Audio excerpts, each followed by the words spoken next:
to them about library needs, particularly the funding needs facing the library. So our goals have been to, our goals for the outreach effort are both to continue to assess community priorities. As Brian mentioned, Godby Research worked with the library in 2014 to do a community opinion poll assessment, and we have a second taken another bite at that apple, looked again at results, and are pleased to present some options for you tonight. Additionally, taking that information, we will be educating the community regarding library needs, particularly funding needs, but also, the service needs in terms of restoring access and hours to the libraries. Additionally, we also want to make sure, as we have this dialogue with the community and really go out there, that we continue to assess how the community's priorities that the library has already received feedback on align with your vision as developed in the strategic plan. And so we will continue to dialogue with the community regarding the launch of your strategic plan and continue to have feedback that we can provide the Commission in the coming months. Additionally, as the library looks to a potential funding solution and as the Commission considers that option, we want to make sure, if the Commission decides to move forward, that we design any potential funding solution with the community's priorities in mind. So just to talk a little bit about where we're starting, of course, you have your recently completed strategic plan and had extensive involvement from the community regarding the development of the plan. So particularly engaging library users and community leaders. And so we really want to build on the fantastic outreach that the library has already done, broaden that outreach to expand it to the broader community, so that we have your library director, librarians from each of your libraries going out into the communities that they serve, talking with residents, presenting at civic groups, sending letters about the library, really doing a proactive effort regarding the library, its needs, to make sure that we are really educating the community about the situation the library faces. So in terms of looking at that engagement, we really do view this from the perspective of engaging your residents as partners in any vision that the library would choose to move forward. And it really was begun with the strategic plan and very much building on the resident involvement that you all had in the development of that plan. And so we know from past polling results and the current results that your residents love your libraries. And so that's great news. And what we want to do is translate that love of libraries into an understanding of the funding needs, the library service needs that you all face, and making sure that we educate residents on that. So it's not so much, we've been talking about goals for the library, setting goals with our residents on what we want the library to achieve. And it's really building on that, but focusing now on the needs, the funding needs, particularly the service needs, in terms of how do we fulfill those goals when we have these needs that are on the table. So we really do want to focus in on the library needs that are of most interest to your residents when we talk with them. And so that will be one of the hallmarks of going out into the community and having this community conversation with your residents. And then defining really what's at stake for the library moving forward, and making sure your residents understand the challenges that you face and what would we needed to overcome them. The outreach effort is also designed to provide a two-way street. So it's a forum for continued community input at a broader level, right? So we've talked to, a good amount of folks already, but we know that there are many people throughout the communities that you serve that, know about the library, but not really much of a sense of the challenges that you face. And so we want to broaden our outreach to them so that they are, becoming more familiar with the library issues and the needs.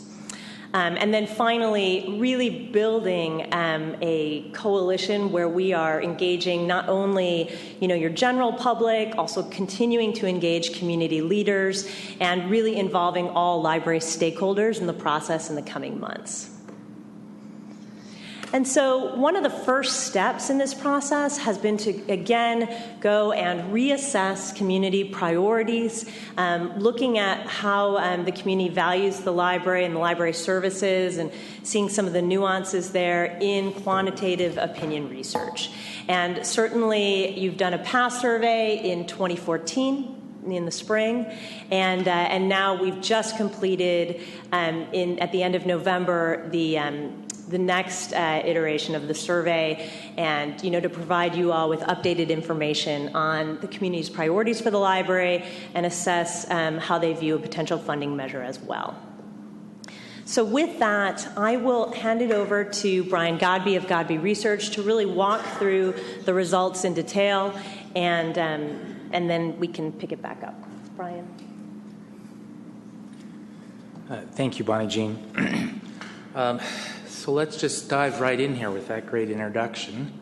As you know, the purpose of the study that you commissioned was to look at a survey of local voters with the following objectives. First, to look at updated information from the community's funding and priority options, service option priorities, to look at potential support for a sales tax that would maintain, enhance, restore library services, to prioritize the various things you might spend the money on. That would be the community's service priorities, to look at a variety of educational information and to see how that impacted support, and then of course look at rates and durations to see how that might impact as well.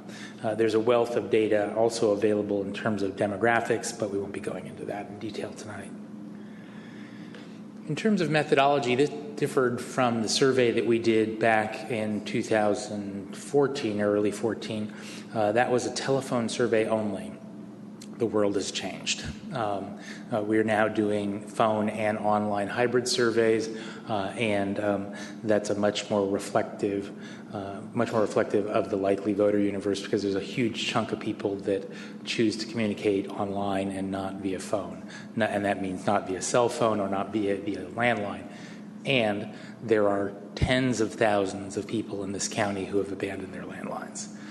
So while the landlines used to be the main focus of our work in telephone surveys, and they were numbers that were available to us for the longer tenured voters, it's those very people that abandon their landlines, particularly the 50-somethings like myself and my wife who abandoned our landline last year. So it's important that a representative survey include all those different communications opportunities. The universe was likely November 2016 voters. That's different than, of course, the universe of 2014 voters that we looked at the last time around. It's a much larger turnout than we would have expected before, and it's likely to stay that way, unlike the gubernatorial election, which did go much smaller. The presidential election is going to stay pretty hefty. We were in the survey, or in the field from the beginning of November through the middle of November. The average phone survey was 20 minutes long, and the sample size was 809 completed interviews.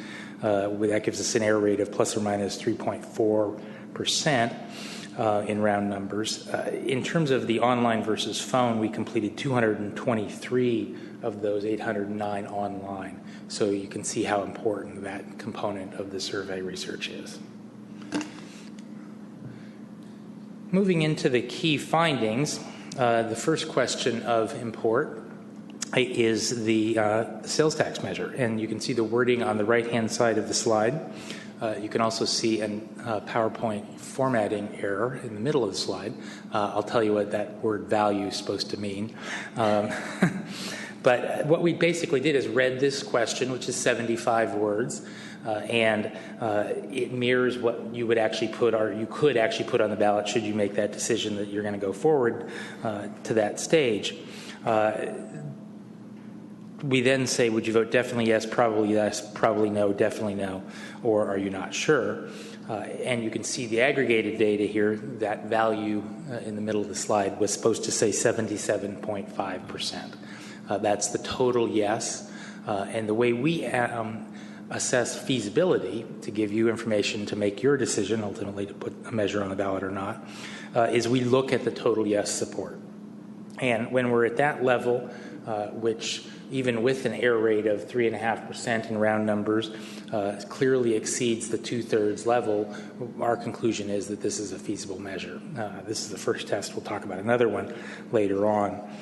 This compares with the 2014 polling, where we had 71% at this same juncture in the survey. Clearly, this is quite encouraging. To give you a little bit of a snapshot of what other data is available in the survey, and we'll only do this for this question, and to underscore that this level of support is pretty high across the board. We've got some demographic tables, and the first one is by gender. If you do the quick math here, which I will do for you, there's 73% support among the men, 82% support among the women. That's almost always the case, that women are more supportive of library measures. When we look at age, you see that we have mid to 70s to low 80s across the board. The high is 82% for the 18 to 29-year-old, and the low is 77% in round numbers for the 65 plus, although 54% of them are definitely yes. Based on whether there are children under 18 present in the voter's household, where that was the case, we get 81% support. Where there aren't children present under 18 years of age, we get 77%. Based on partisanship, not surprisingly, Democrats are supportive at the 84% level, but very notable, Republicans are also supportive at 61%. Now that's not 2/3, but they don't make up a substantial. They certainly don't make up a majority of the county. They are a substantial plurality, but the decline to state is about the same level, and that's 77%. So you can see by partisanship, we're also across the board support. This next table is another way of looking at partisanship. It's the makeup of the household. So Dem 1 is there's only one voter in the household, and that voter is a Democrat. Dem 2 is there's 2 plus rather is there 2 or more Democrats. REAP 1 is the one Republican. REAP 2 plus, same thing as the Dem 2 plus, mixed households or others.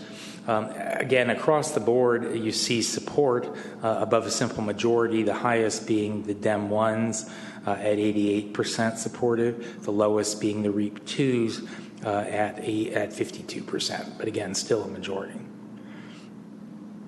In terms of the various cities in a community of sufficient size so we can analyze, you see again across the board support for the measure. And then finally, by supervisorial district, we're at 76 in District 1, 77 in District 2, 77 in District 3, 84 in District 4, and 75 in District 5. So again, the point is that you see this support is across the board by all of those different demographic groups. The next set of questions is shown on this slide and the subsequent one, and it's a long list of things. These are the funding or service priorities that you have for your library, and basically what we did is we read them, each of these in random order, and then said, does it make you more or less likely to support the measure? We drill down on that, of course, to much more likely or somewhat more likely, same thing on the negative side. To analyze this, instead of just adding percentages, which is difficult because there are 5 different percentages for every question, we assign numeric values to each of the response rates or responses, so we create a mean score. And that gives us a much more nuanced way of ranking these items. A good example of why we do that is if you had a 40% much more likely and a 20% somewhat more likely item, that would add up to 60%. And if you had another one that was 20% much more likely and 40% somewhat more likely, that also adds up to 60%. Entirely different 60%. This takes that bias out of the calculation. And it's actually more nuanced than even that example because it takes into account the less likely side of the equation as well. So what we also do is we assign a 0.2 difference from a high to low to define a tier. And basically a tier from a statistical perspective are things that are statistically tied but numerically different. We obviously rank them in numeric order because that you got to figure out which foot to put in front of the other, and that's the best way to do it. But technically speaking, each tier is tied. So in our top tier, we have at 1.33 on the high, keep qualified librarians. On the low, we have maintained book and material and digital collections at 1.14. Those range from 83% at least somewhat more likely, down to 76% at least somewhat more likely, the caveat before notwithstanding. And so those are all tied. In addition to those two that define the bookends, we have maintained children's book and material collections, maintaining library facilities, continuing reading clubs for children and teens, maintaining children's classes and services, expanding senior and disabled services, keeping libraries safe and clean, provide safe places for children after school, and restoring library hours. A lot to say. That's a good thing. There's lots of service priorities among the community that are very highly supported. Again, 76%, at least somewhat more likely and up. The second tier ranges down then another few points from that 1.13 down to 1.01. All of those two are positive, and at least the 72%, at least somewhat more likely. So those are really good things, too, in terms of a measure that requires 2/3. They're just not as big a priority for the respondents as the first tier. And again, there is a statistical difference between tiers, not within tiers. So these are statistically lower than the previous tier. So, but again, the takeaway is, wow, that's an eye chart. There's lots of stuff on there. So there are a lot of priorities among the community that they support at a very high level. This next slide is the remainder of the items that we tested in terms of the funding priorities. And in fact, the first two are the bottom of Tier 2 from the previous page. And then we have a Tier 3 and a Tier 4. And Tier 3 is in the mid-60s in terms of percentages when we aggregate the much more likely and somewhat more likely. And so that's not as helpful for a measure that's 2/3. And when we get down to the bottom, obviously we're below the 2/3 threshold. So the next set of questions looks much the same. And in fact, it is similar, although the scale is slightly different. These are educational statements, information about a potential measure that you might consider placing on the ballot. They're all factually accurate, and it quickly becomes evident to the respondents that they're positive in nature. So it doesn't make sense to them, particularly on the phone, that these things would make them less likely to support a potential sales tax measure. So we've long since eliminated the negative side of the scale, which means that we can still rank things, but the scale is now 2-1-0 instead of 2 to -2. And the caveat is that you can compare these and rank these internally. You just can't compare this scale with the previous question because they're apples and oranges. But it still does the same thing in terms of our statistical needs.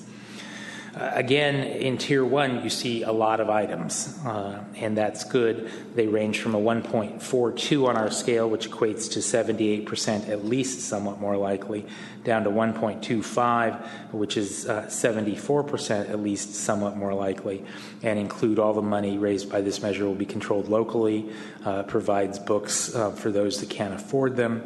Libraries are one of the few important community centers left, so talking about the sense of place. Local school libraries are closed or limited. Because of the recession, library funding has been cut, but costs have increased. 30,000 children participate in Sonoma County Libraries services a year, and many of the current libraries are over 40 years old. I won't read the rest of the list in deference to your time, but suffice it to say, again, there's lots of informational statements that have a substantially positive impact on the measure, or on a potential measure. The second tier is also above the 2/3 level, but again, it's not as high as the first tier. So after we've talked about all of this information, what we're going to spend the money on, what some of the educational statements are, we come back to a second test of exactly the same wording. And in this case, I don't have the value problem because we use a different chart in PowerPoint.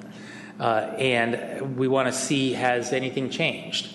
And in this case, we are virtually identical in terms of the overall level of support. We were at 77.5. We're now at 77.4.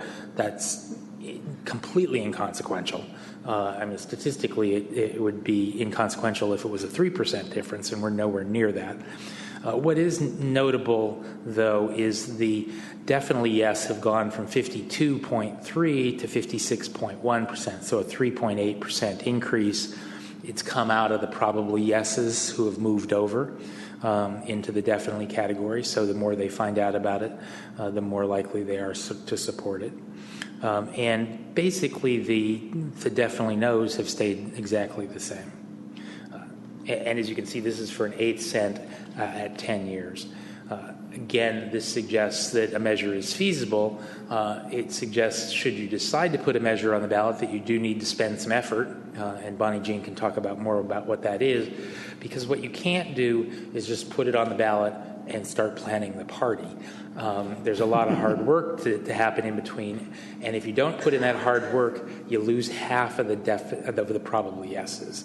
And so if you lose half of the probable yeses, that's 11% in round numbers, and we're right at the 2/3 level with an error rate of plus or minus 3.5%. We could be at 64% or 63%, could be at 70%. Point is that there's hard work left to be done. Now, since we didn't know where we would wind up, and this 77% is a very good place to be, we decided to ask a fallback question, which would be a 10th cent sales tax to do essentially the same things. And you can see here the overall support, again, statistically speaking, has not changed. We're still at 77% in round numbers. It's 0.6% lower than we were on the 1/8 of a cent test. So there's no real reason to do this. I mean, there's no real reason to do this when we asked the last question, when we saw 77%. There clearly isn't reason to do it here because the aggregate doesn't change. Now, what does change is the definitely yeses go up, but we don't gain any additional support at the overall level from the 1/8 to the 1/10. Similarly, we also looked at different durations. In our basic question, we had 10 years. In this question, we look in descending order at 9, 7, and 5, and we're at 74, 75, and 76 in round numbers.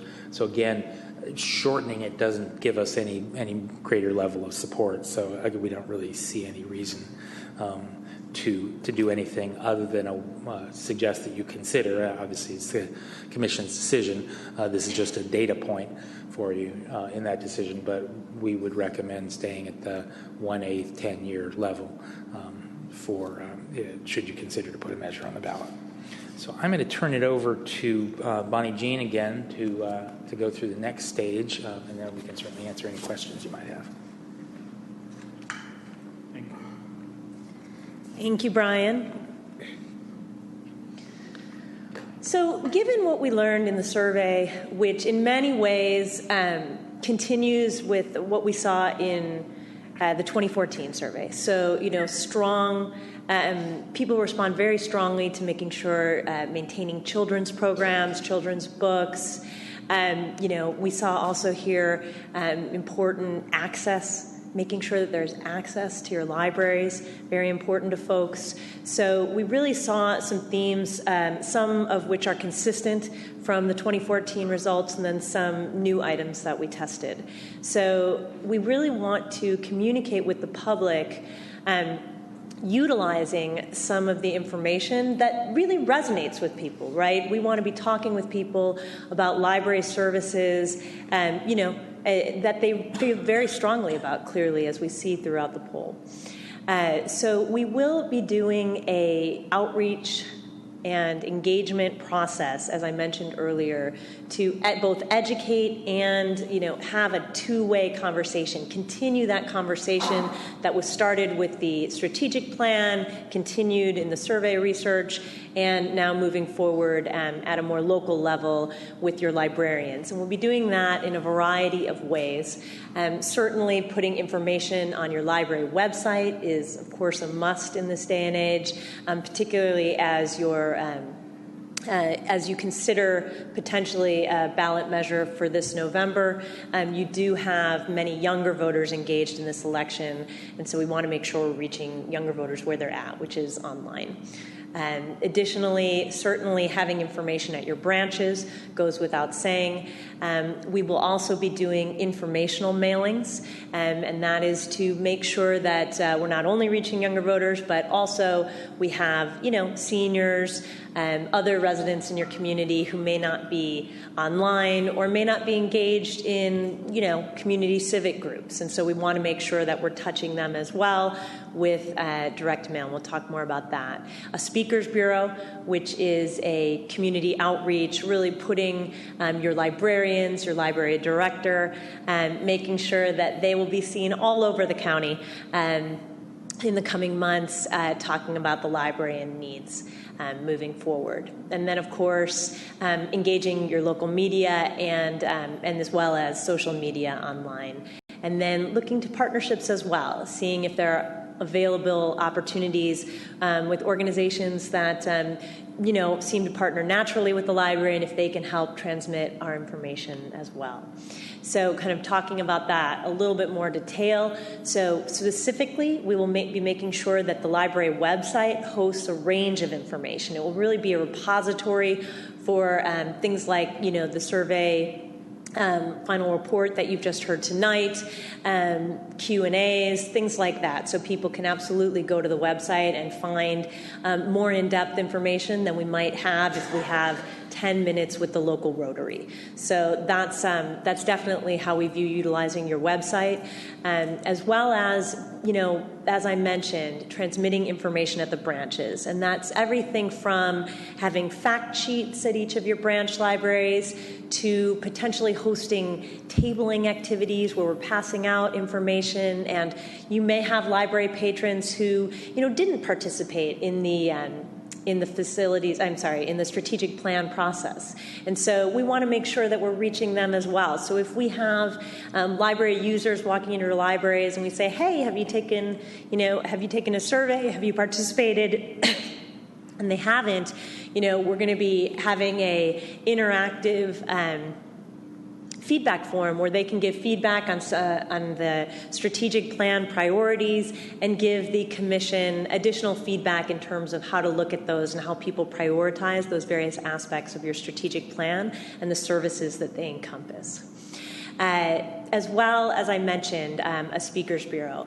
So that really is going out into the community and not only, presenting, of course, you all will be reporting back to your local city councils, but, and we hope to have, involvement from our commissioners as we have librarians and others going out into the local communities for each library and really going out and just asking for, a few minutes on various agendas for local community groups so that we are going to residents where they already are. We're not asking them to come to us for a special meeting, but we are going out and meeting them where they are to talk about the library's needs, potential funding needs, which is, we feel like a really good way to reach residents without asking them to go to an extra meeting. So we feel that to be very helpful, and as well to solicit feedback in those meetings on the strategic plan priorities, kind of continue to have that dialogue with people. Additionally, we feel like in those presentations, it is really great outside of any potential revenue measure that the Commission is considering, just to have that engagement of your local librarians, your local folks in their local communities, and really making that part and parcel of the library's communication and outreach efforts moving forward. We feel that that solidifies relationships and build new ones in terms of the library's relationships with other organizations in the community. And so I know that some of your librarians do that already, because I've had the opportunity to meet with staff and got some great feedback on that. And it sounds like that is working for some folks, and others have, kind of yet to get that started. So we really want to have that consistent for each of the libraries that you serve in those communities. As well as, building relationships with local media. Certainly we have fantastic coverage in the media, but continuing to make sure that they are up to date on the challenges that the library faces, as well as social media. So making sure that we work with your library director and staff to, kind of coordinate. There's a complex system that you have for social media in terms of a variety of Facebook pages for your individual libraries and the central library, and, trying to coordinate that process moving forward so that we're transmitting information as well via the social media sphere as well.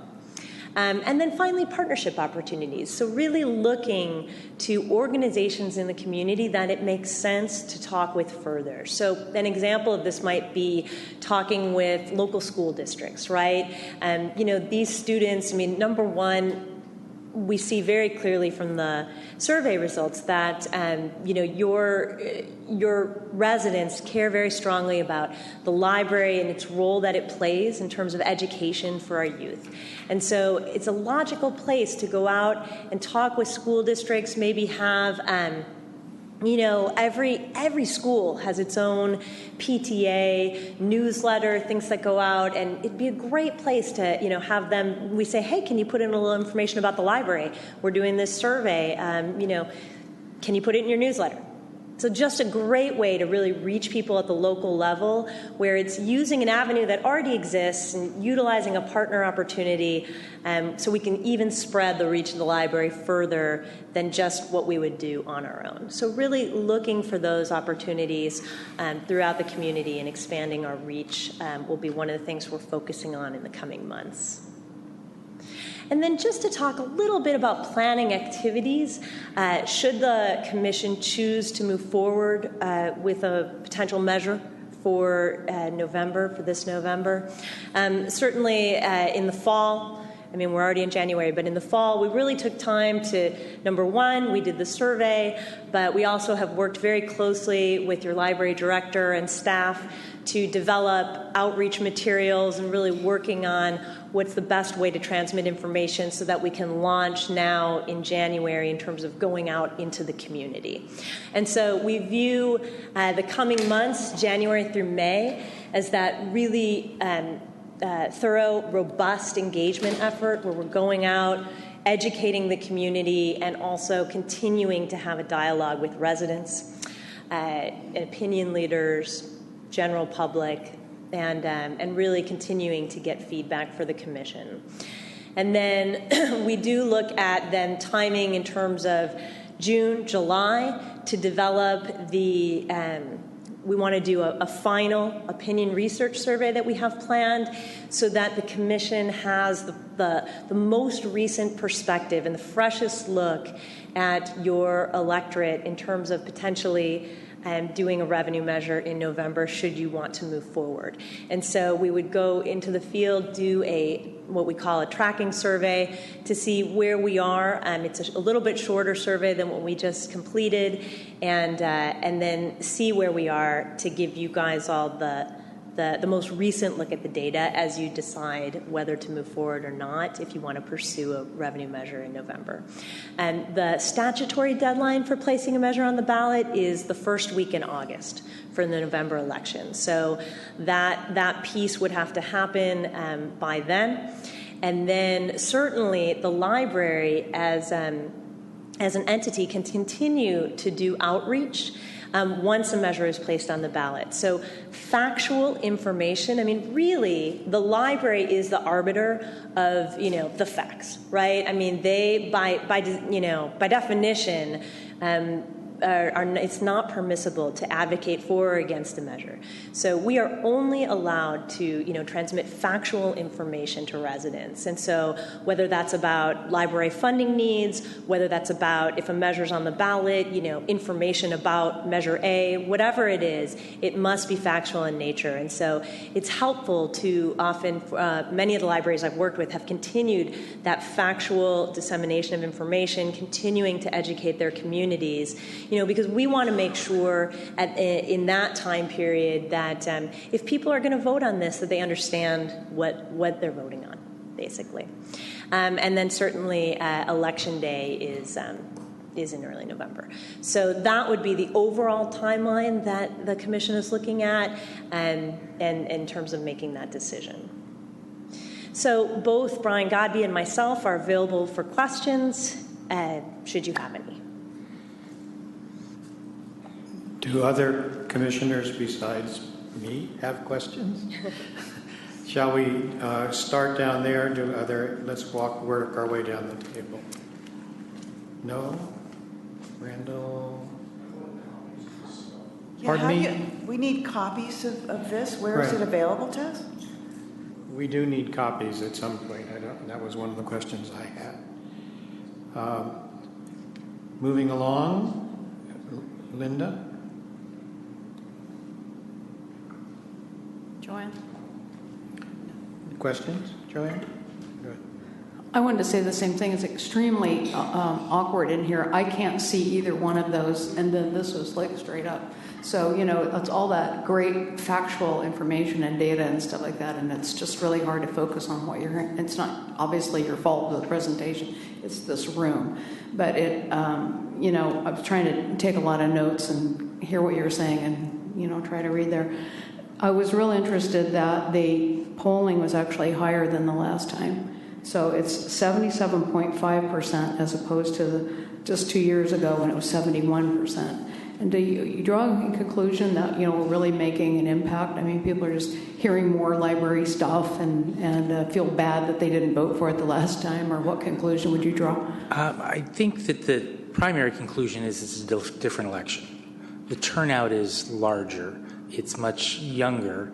It tends to be less conservative than the gubernatorial turnout. I think that's the first thing. I mean, I think there was clearly a campaign, and you've clearly done things to communicate with people since that, including that campaign and since then. So that could have an impact, but we can't really measure that. I think the big difference is that the universe is different. I mean, it's just presidential versus gubernatorial. That's a major shift. I'm aware that there are other groups who are going to put tax initiatives. I mean, were there any questions related to the park specifically, or First Five, or any of that stuff? Because there's one thing to say the library, but if there's 5 others, such as roads and things like that, how do we look? This baseline survey doesn't include that because when we constructed this, we would only be guessing who might be the other competitors. Bonnie Jean talked about the tracking survey that would be done in June or July, in which time we would not be speculating anymore, and we would know who is or isn't on the ballot because one assumes they're going through the same process. And that's really the right time methodologically to be asking that question, not at this stage, because we might be asking a question that we don't need to ask. Go ahead. Sure. One more question. So we're not testing at all for property tax. It was only an 1/8 of a cent and a 1/10 and a 1/10 of a cent. Right. And there was no difference, appreciable difference. So we might as well ask for the higher one. That's right. Okay. Thank you. Helene, do you have any questions? I have a couple.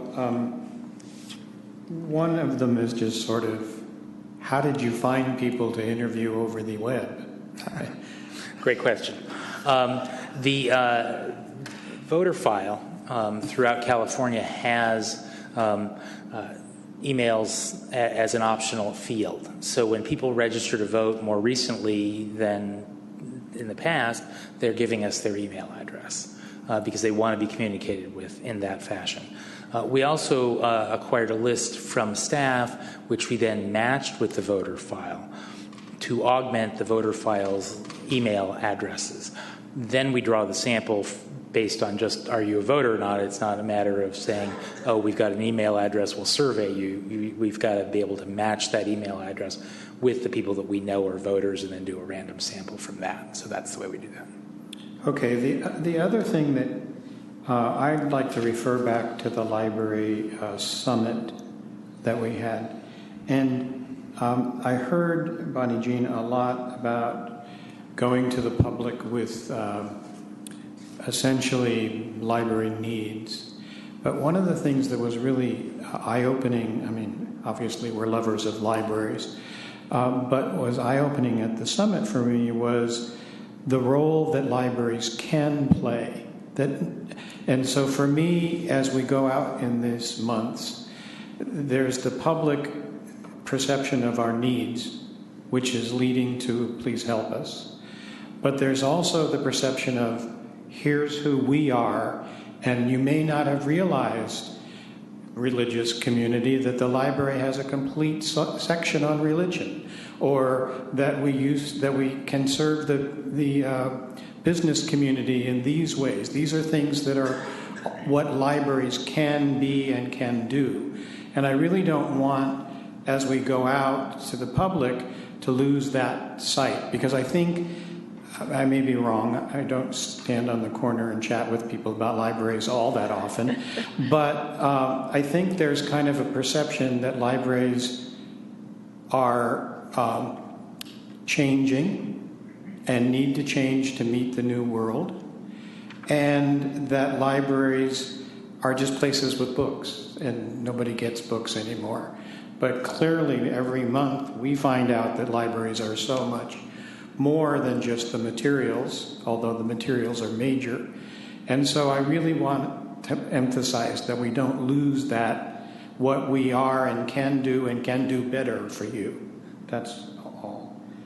Absolutely. I mean, I think one of the things we saw the community really respond to in the survey is the idea that libraries are central to the community. You guys are, sort of part and parcel of each of the communities you're in, and making sure that we have that access to everything that the library provides. It's one of the only places that serves everyone, right? Whether it's businesses, as you mentioned, seniors, kids. So that is absolutely going to be central to what we're talking about. I think one of the things that's really unique and wonderful about our system is that we are a county-wide system. But if you go to Windsor, they love their library. If you go to Petaluma, I can remember when Keo was leaving there, we talked about it being the community living room. And every community seems to feel individually about their library like it's theirs. And I think it's a wonderful thing that we can have a county-wide library system, and it's not the county branch, it's our branch. It's loved in each community, and I want not to lose that.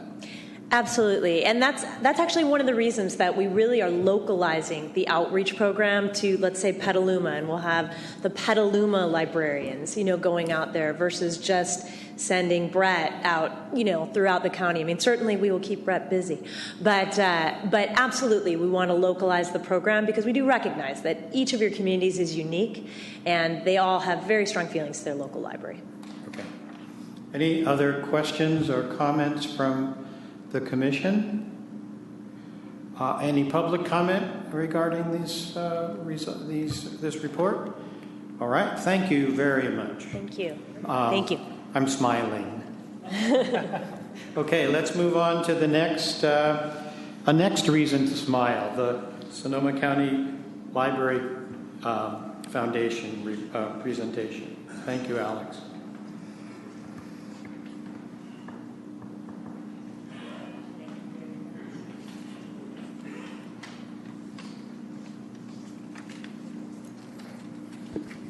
Hello, good evening, library commissioners.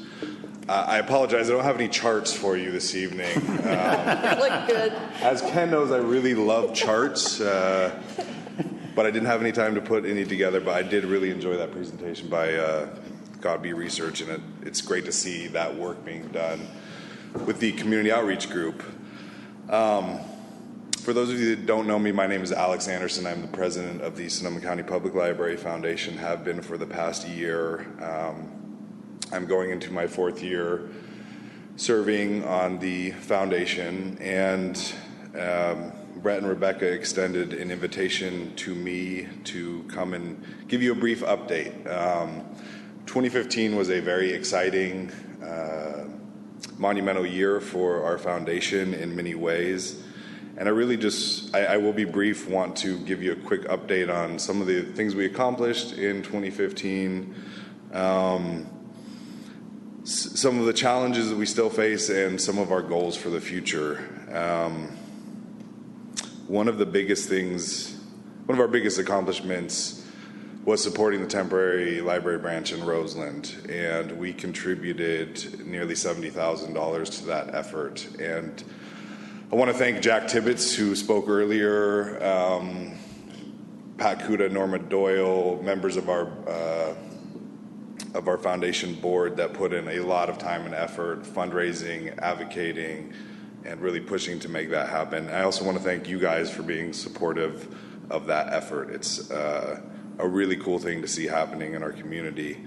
And we look forward to exploring ways that we can work together to continue to move that project forward.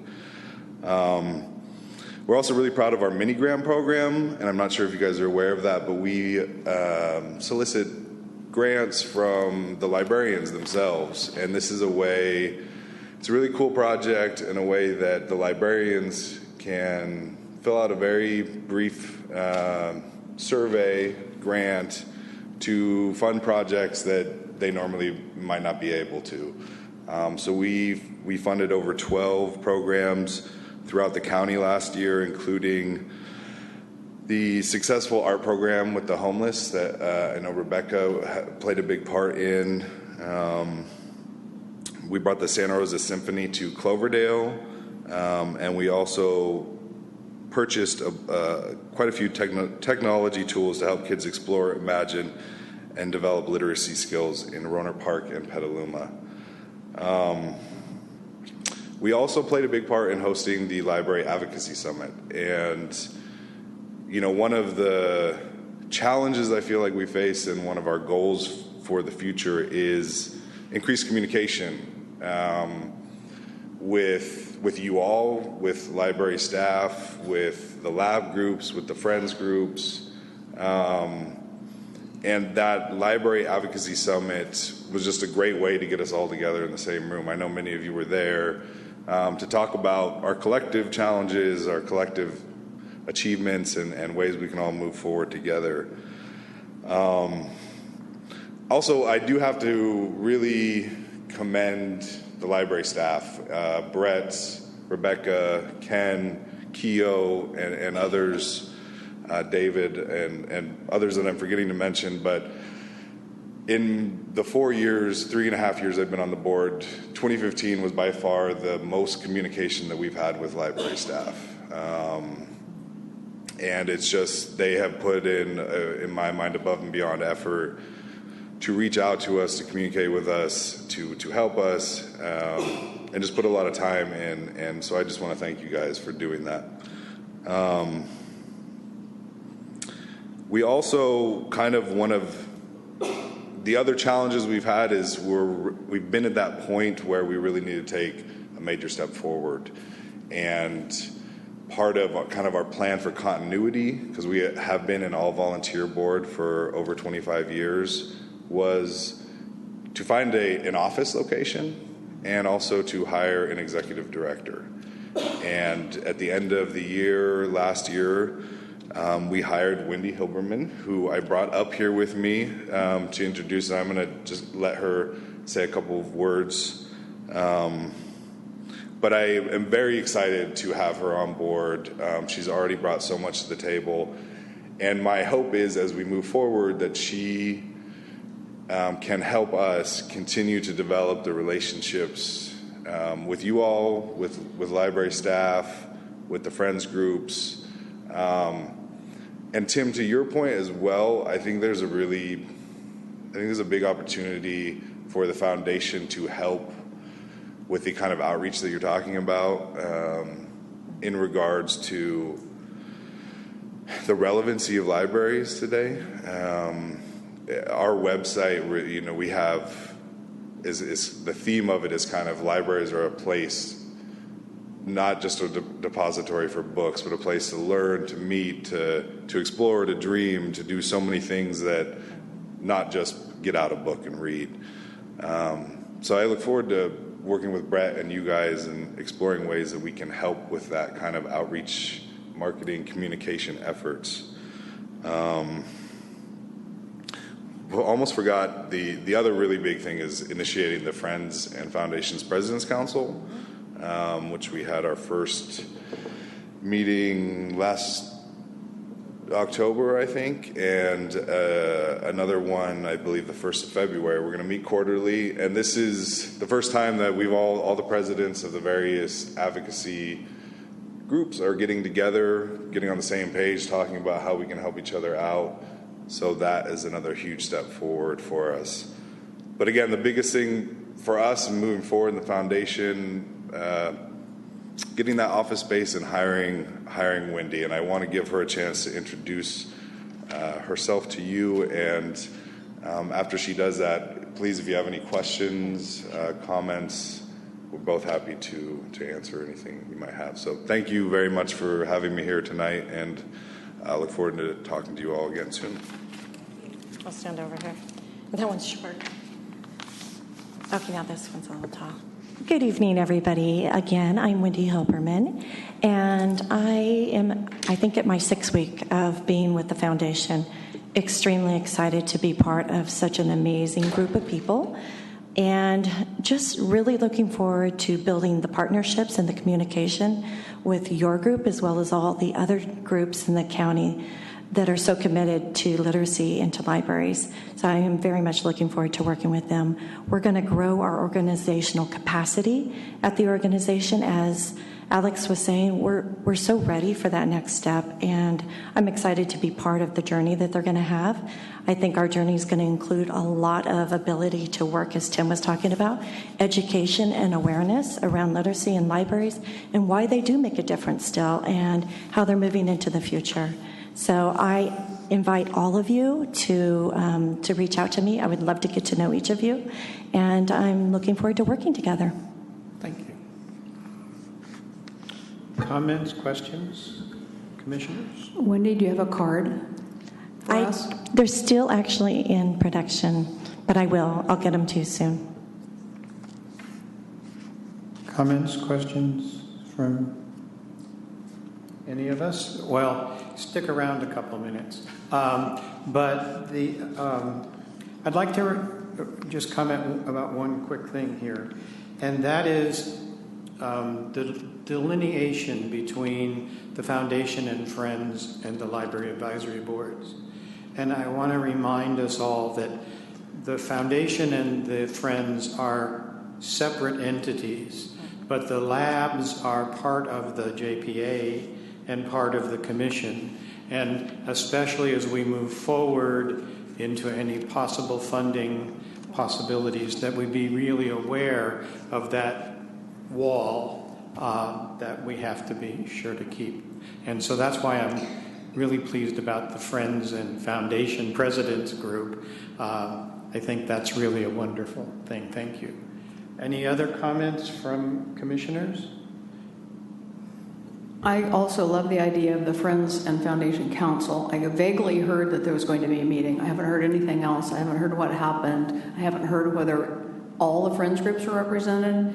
And just a little more information about that I'd appreciate. Yeah, I can. I probably don't need a microphone. Go ahead, I'll John. speak to the microphone.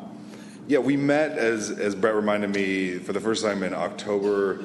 I believe it was before the Library Advocacy Summit.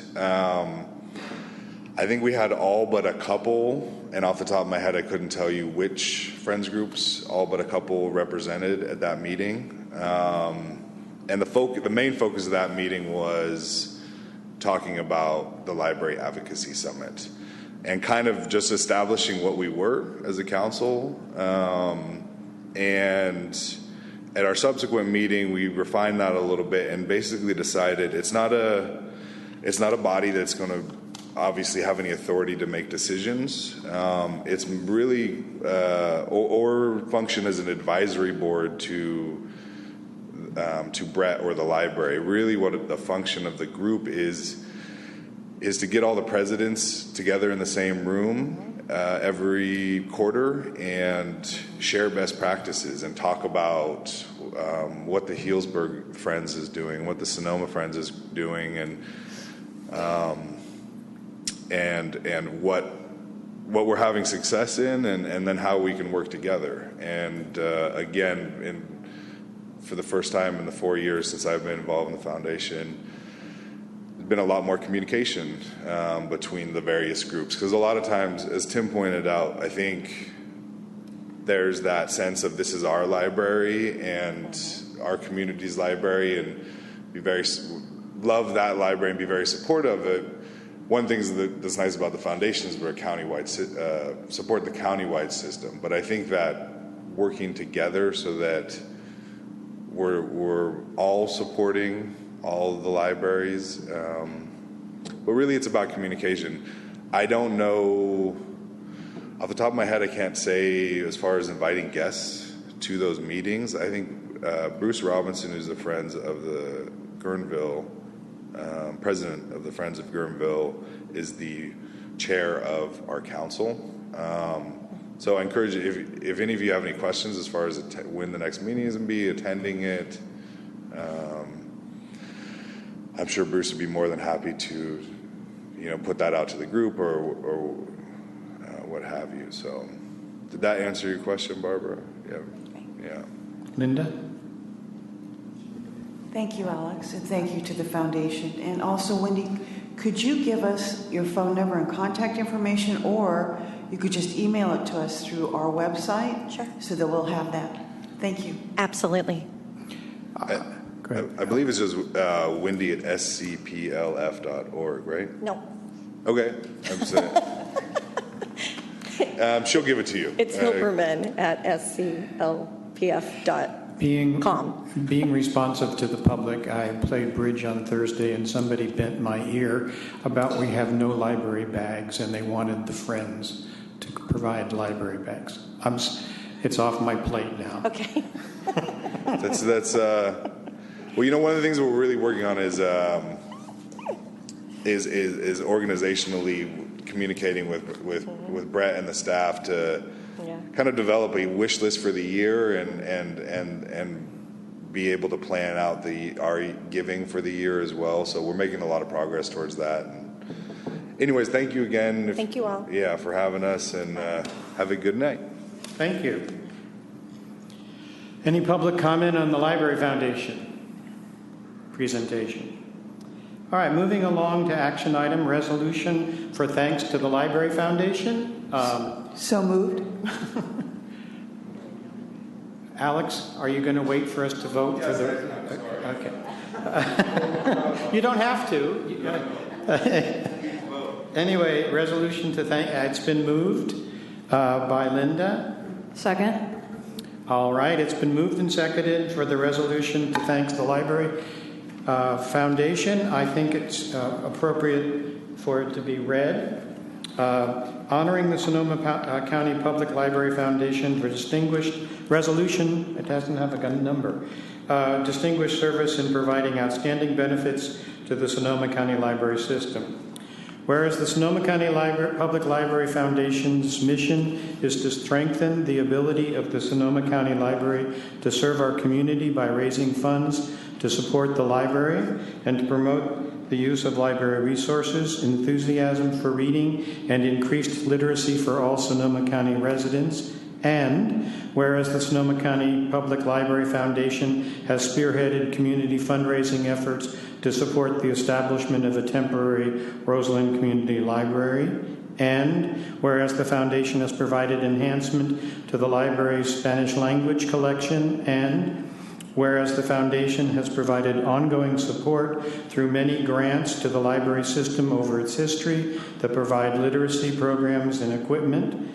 And whereas the foundation promotes literacy and love of reading by giving away high-quality books to access-challenged people throughout the region. And whereas the Library Foundation is partnering with Library Commission and the community to reinstate full staffing and operation of the library system. And now, therefore, be it resolved that the Sonoma County Library Commission does hereby acknowledge its appreciation for the Sonoma County Public Library Foundation for distinguished service in providing outstanding service to the Sonoma County Library System and to the residents of Sonoma County. Are there any comments from commissioners before we vote? All right. Any public comment? All right. All those in favor? Aye. Any opposed? Okay, it is so duly passed. Thank you very much.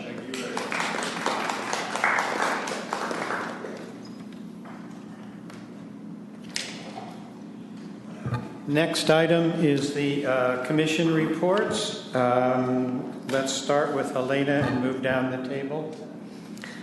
Alrighty, I'm going to be reading from some notes here because there's a lot of activity at the Sebastopol Library.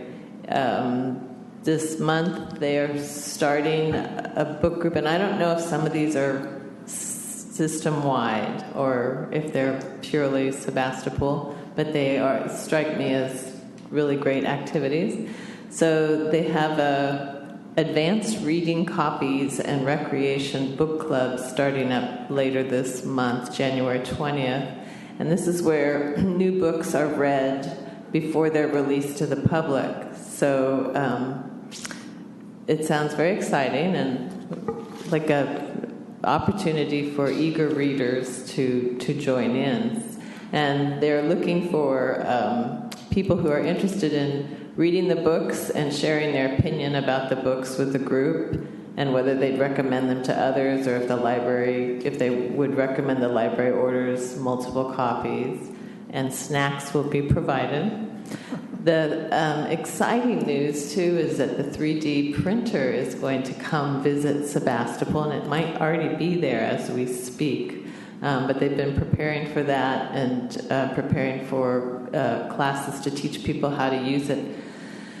And it's a remarkable piece of equipment, so I would encourage people who haven't had an opportunity to check it out to do that. And Sebastopol is already also starting a winter reading group. Is that system-wide or just Sebastopol? And that is sort of like the summer reading program, only it's a winter reading program. It will result in prizes for the most read books. And there are quizzes, I think, involved when you turn your card in. Small quizzes. They have had 2 book sales recently. One in early December was the children's book sale. And they just completed a general book sale, and I don't know the figures for how successful that was, but I hear it was very busy.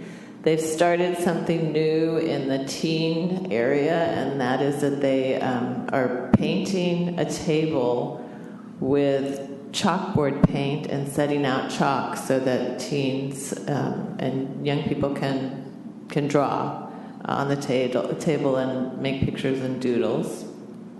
Recently, the forum walls were painted, which is nice. The forum room has been a fairly dark room, and this should brighten it up significantly.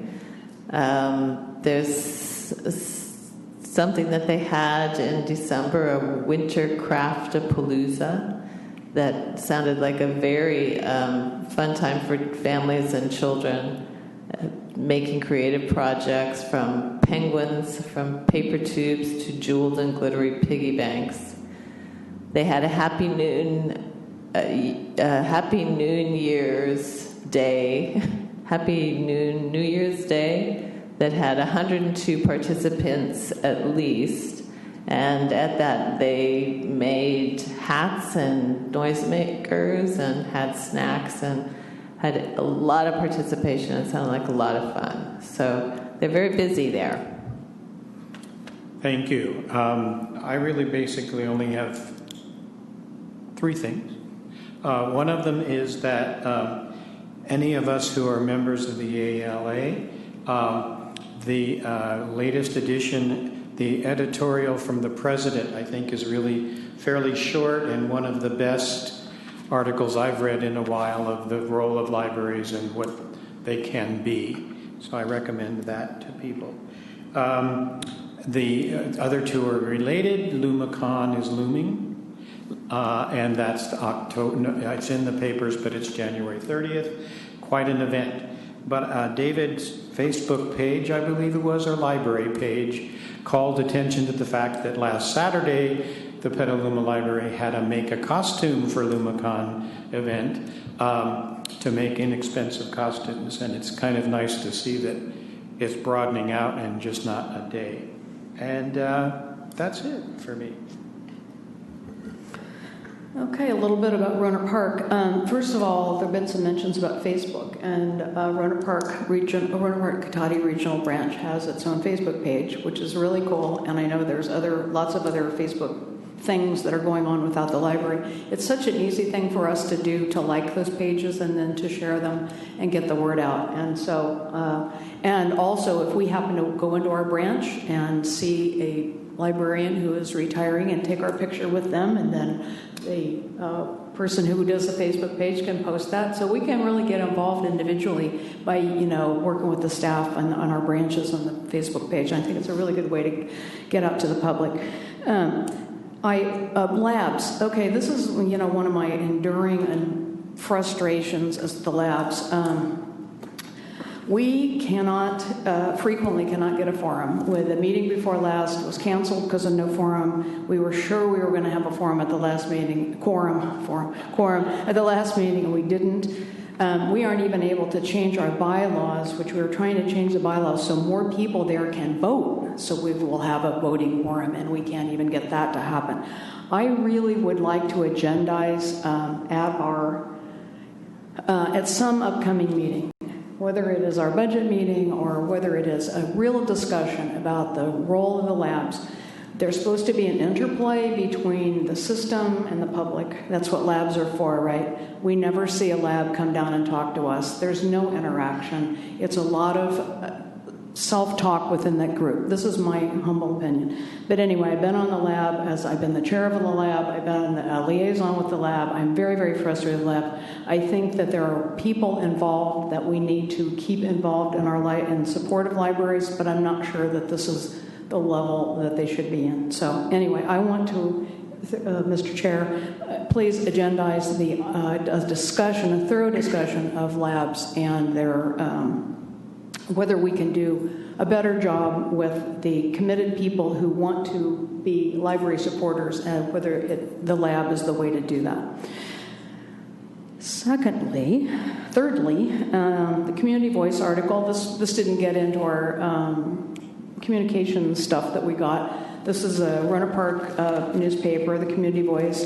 Has a really nice big article here about Marguerite Hahn exhibit at the Rohnert Park Cotati Library, so I thought I'd bring this down for our files.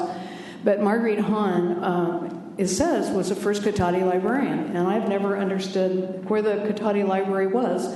And everybody should know that we have an amazing woman at the Rohnert Park Cotati Library named Alwyn Peterson, and she is at least 95 years old, and she is one of the most active volunteers that we have, and she coordinates all the volunteers who work in the bookstore. And she knew Marguerite Hahn, and I said, where was Marguerite Hahn? Where was the library? And she can tell you exactly where it is in Cotati. So anyway, we have a living history person in our branch, and we do have this really neat exhibit in our branch, and we do have this very nice publicity about it in our branch. So I brought this down to share. Because in the old days, Hillary wouldn't have had to share a library with me because she had her own library. I made a brief presentation to the Roanoke Park City Council, first meeting in December, talking a little bit about our strategic plan. I didn't have all the materials, but I did give them an update that, just to do my connection with them. I want to do another one, but I think it's real important to go down and continue to have a dialogue with our appointing councils.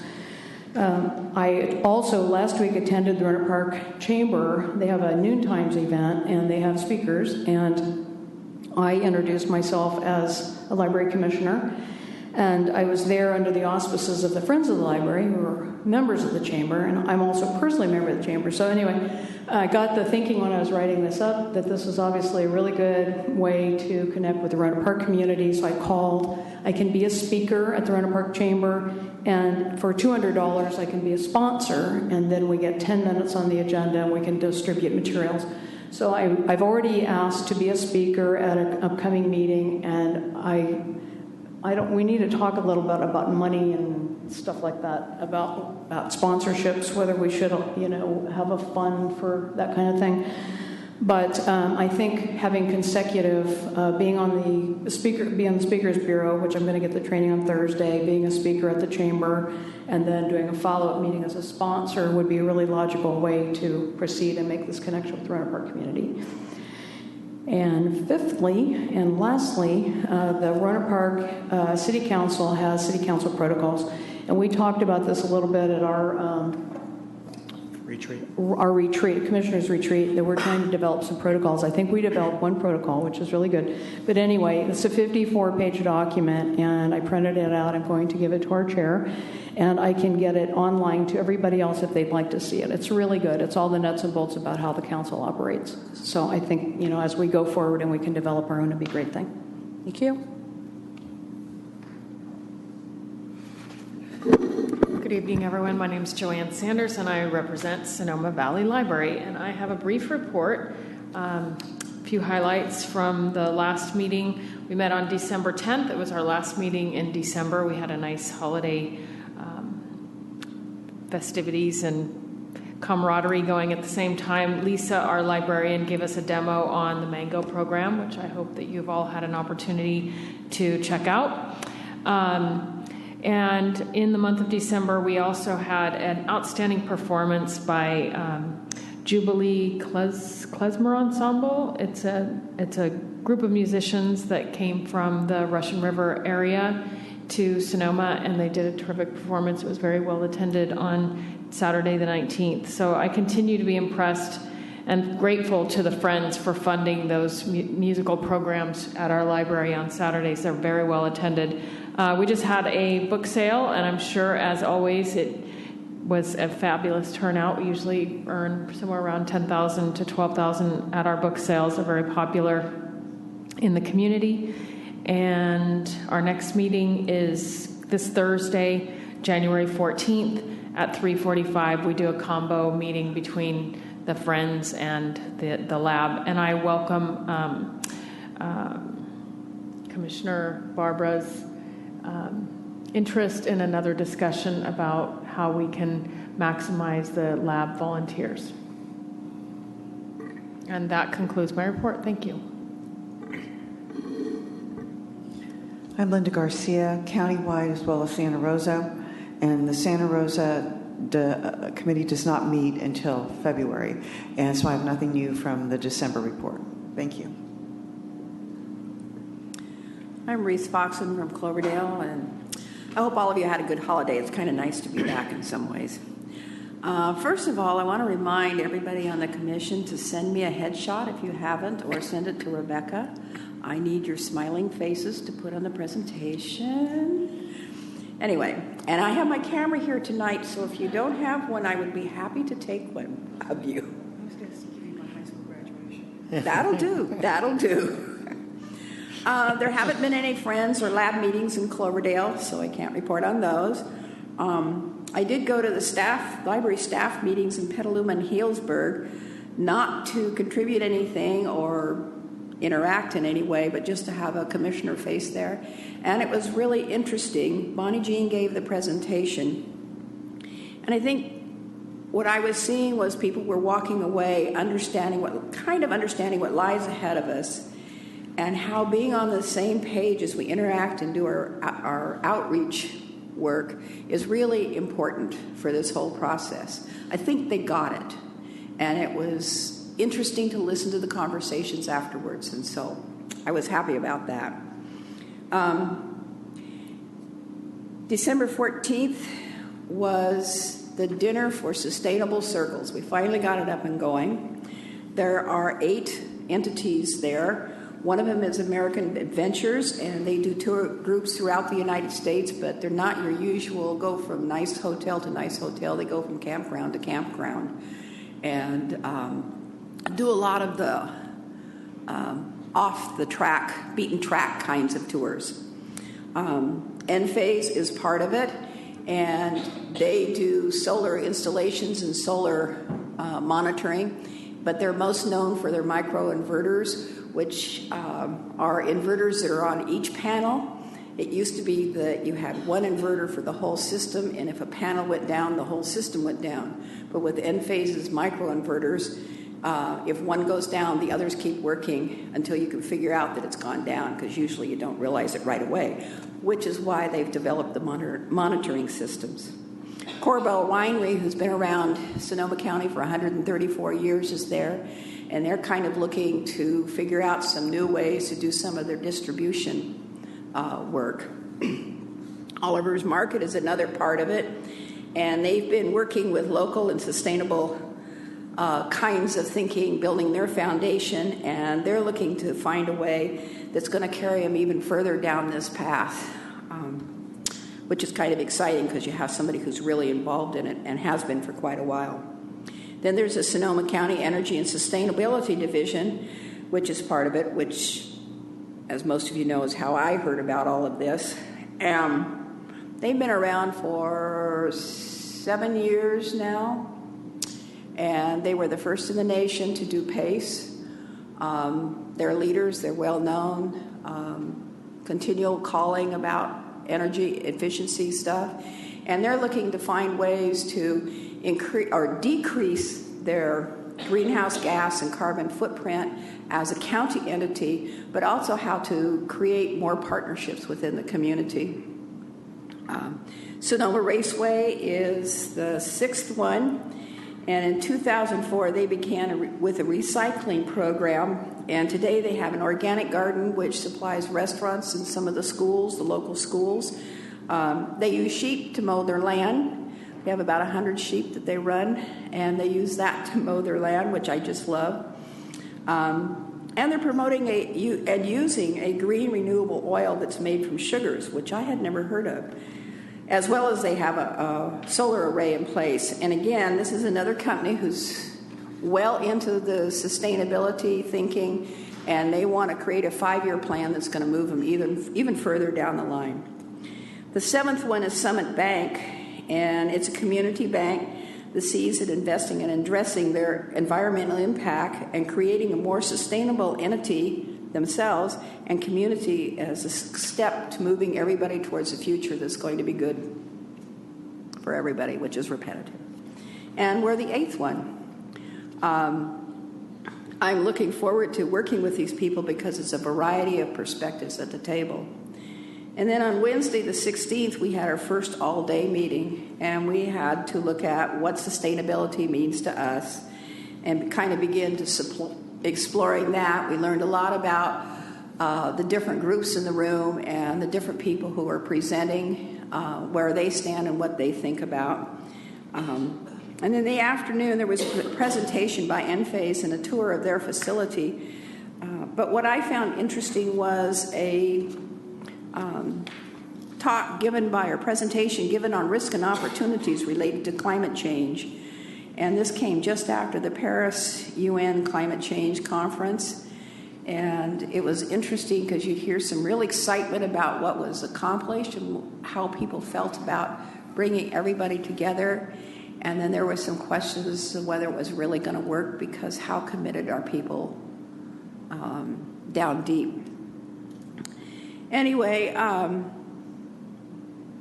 so we now have a data sheet which has been given to us. Ken's arranging a meeting with Zach Twist, who's the coach for our group, and we have to create a list of things that we, would like to do over the next 5 years. So what I'm asking each one of you is if you have any bright ideas, or any ideas, even if you don't think they're bright, because oftentimes they form a good basis for a good start. Tell Brett, tell Ken, tell myself. Dan Jenkins represents the foundation, so he's part of it. And, we'll talk about it, and we'll figure out a way to work it in and figure out how it will fit what our progress and what our next 5-year plan is going to be. So please put your thinking hats on, because it's really important in laying the foundation for moving forwards. The library ALA passed a resolution last June and establishing this as a definite part of library community relationship. And so I think it'd be great if we could be a good part of that. And that's pretty much it. Thank you. I'm Paul Heavenridge. I represent the Sonoma County Board of Supervisors, and I have nothing to report. Kernville Lab will be meeting on this Wednesday, and I'm sure I'll have a lot to say next commission. I'm Randall Neff. I'm the commissioner from the town of Windsor. In December, the library had a gingerbread building house before Christmas that was a huge success and a huge mess. We did Legos Saturday, January the 2nd. The lab meeting is tomorrow, and the Friends meeting is Thursday. And that's basically all I have. Hillary Smith. I share a library with Barbara. I don't have too much to add to what Barbara had to say regarding the lab. Our next lab meeting is Tuesday, January 19th at 4, and hopefully tonight we're going to appoint another lab member, a youth lab member, and get closer to quorum. And that's all I have. Thank you. Moving along to the committee reports. We'll start with Director's Evaluation meeting. The Director's Evaluation Committee met this afternoon at the Central Library Boardroom. No action was taken. We will meet again on Monday, February 1st at 4 o'clock, also in the Central Library Boardroom. And I would like to just reiterate what the chair said at the opening of the meeting, that meeting is open to any members of the public who would like to speak to the committee on any matter related to the evaluation of the director. And I would encourage anyone who would like to speak to us to do so. The time for public comment is generally at the start of the meeting at about 4 o'clock.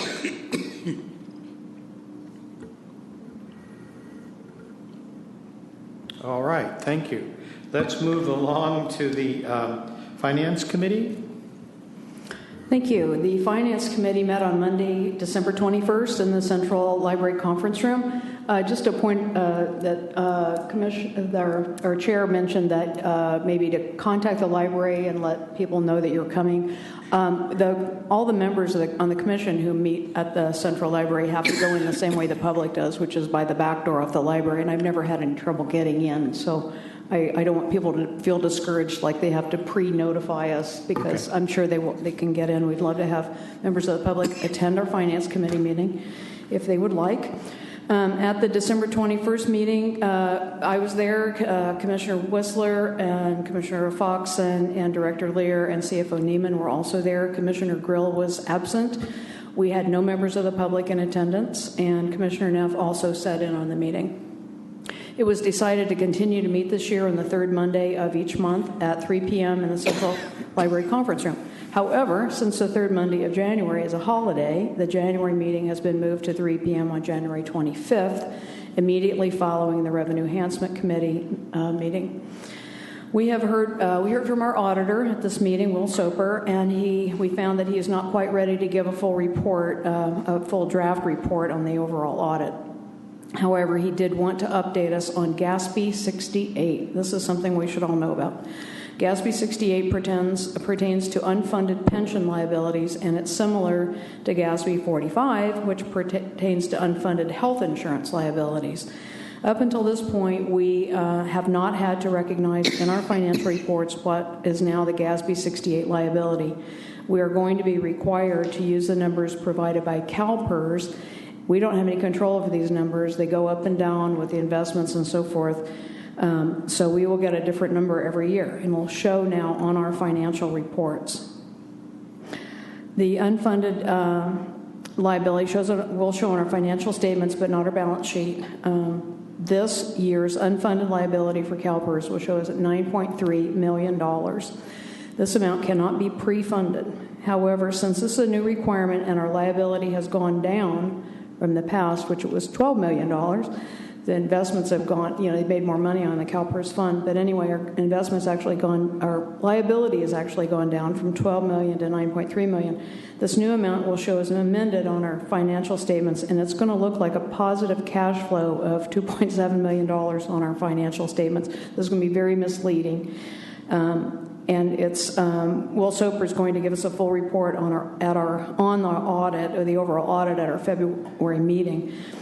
One other note about the audit that we learned at the Finance Committee meeting is in the past few years we have not had a management report, and this was an option apparently, but we are going to have a full management report written by our staff that will be in the audit this year, which I think is a great thing. Also at our meeting, we reviewed the monthly financial report. Everything's on track, and there's nothing exceptional to report on that. Everything looked good. We received an update about discussions on extending the MOU with the union.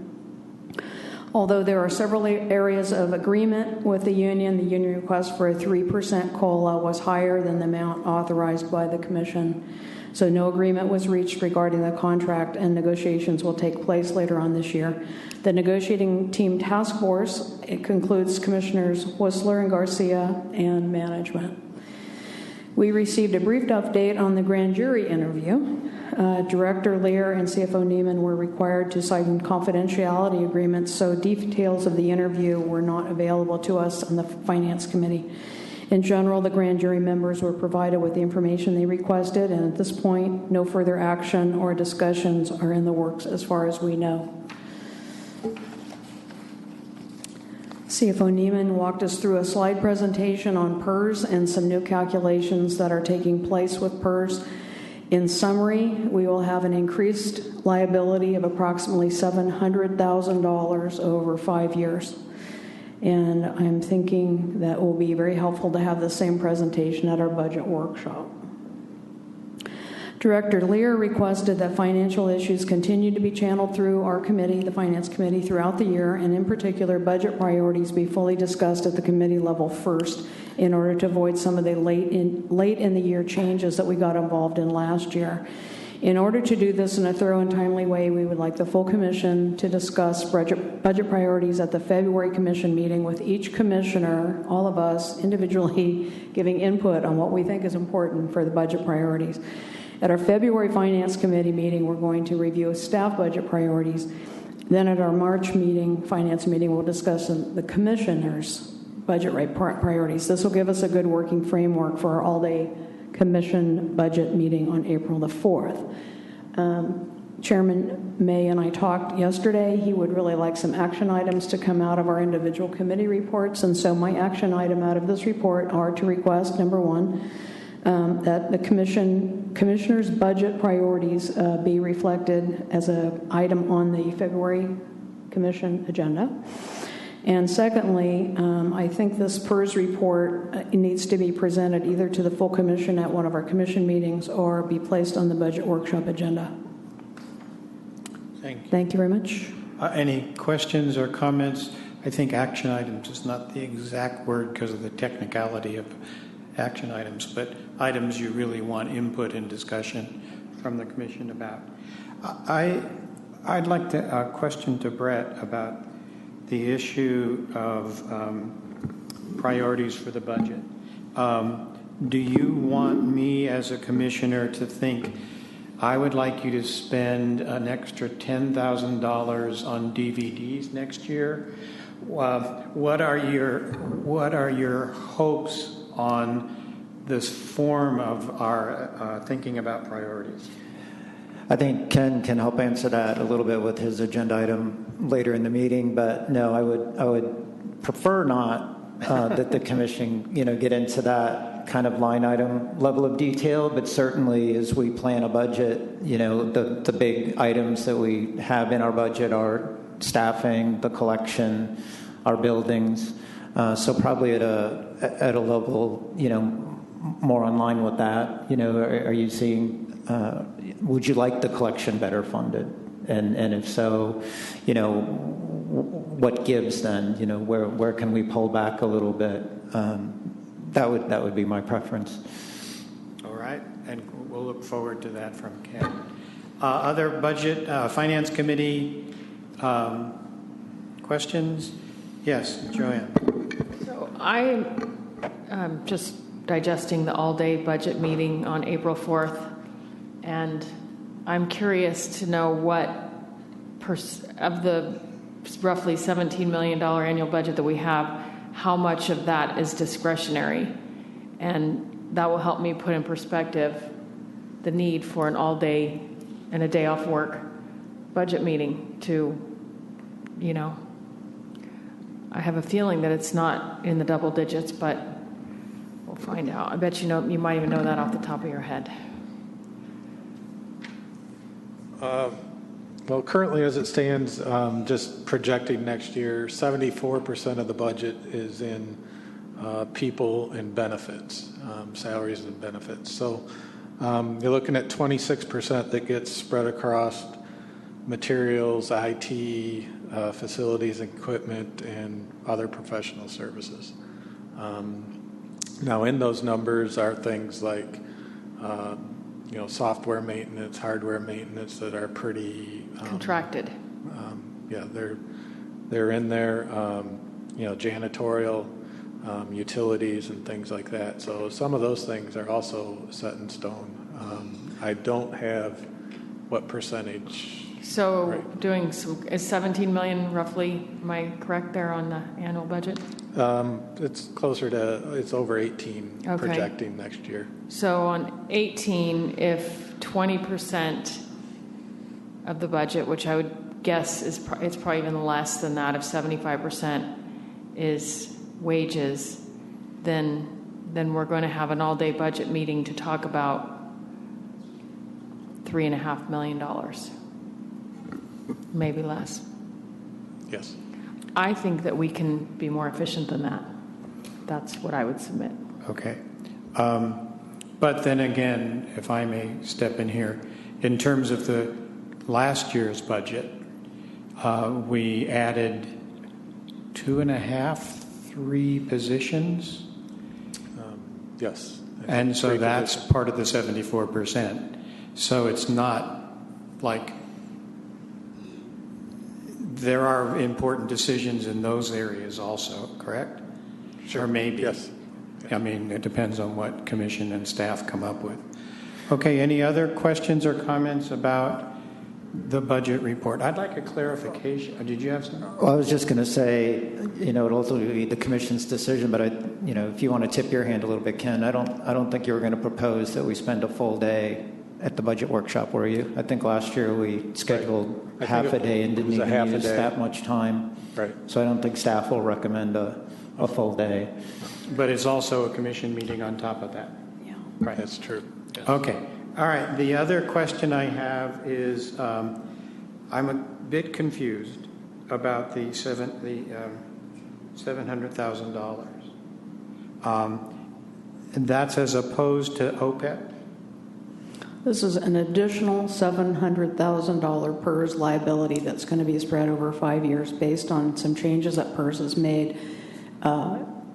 And Ken did a whole slideshow on it, and that's why I think the commission needs to see the slideshow. Kind of complicated. It's separate than our OPEB.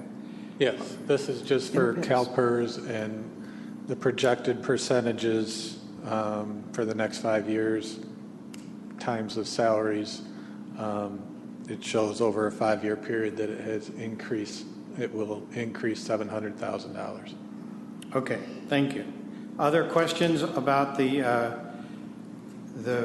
finance report?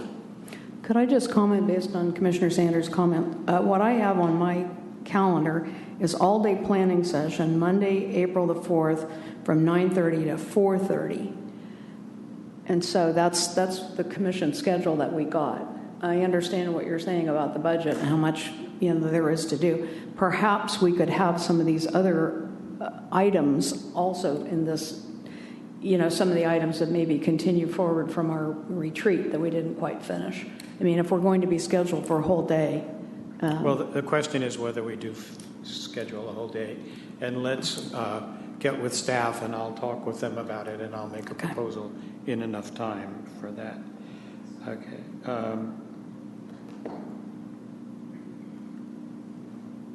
All right. Any other comments? We'll move on. I might step back here just for a minute and say, Barbara mentioned that I had talked with her. Since we are doing so many things as committees,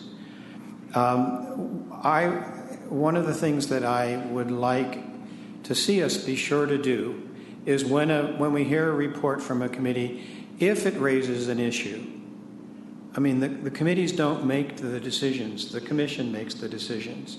And so if it's raising an issue that you need or feel you need more information about it, please be sure to speak up. That's basically all I need to say. Okay, moving on to the Public Relations Committee. There was no meeting, or there has been no meeting since the last commission meeting, so there's nothing to report. We will have one January 15th, and as I said earlier, I need the headshots. Okay, I have a couple of things for the Outreach Committee. I'm calling it the Outreach Committee now instead of Public Relations. One of them is I agree. I think Peter's presentation to us at the last meeting and Barbara's bringing up of the issue and the seconding of it from Joanne. I believe the issue of labs and the role of the lab is an important issue that the Commission needs to deal with. I know that in the past, the labs have had an annual gathering, and I don't know whether we want something like that again or not, but I believe that we work best if we have some things to think about instead of just raising the issue at a commission meeting about labs. And also, the labs each commissioner is responsible for a lab. So the relationship between the commissioner and the lab is significant. So I would really like this to become a topic at the Outreach Committee as a first step to giving us some direction of how to proceed to work with the issue of labs. Does that seem reasonable to you, Reese?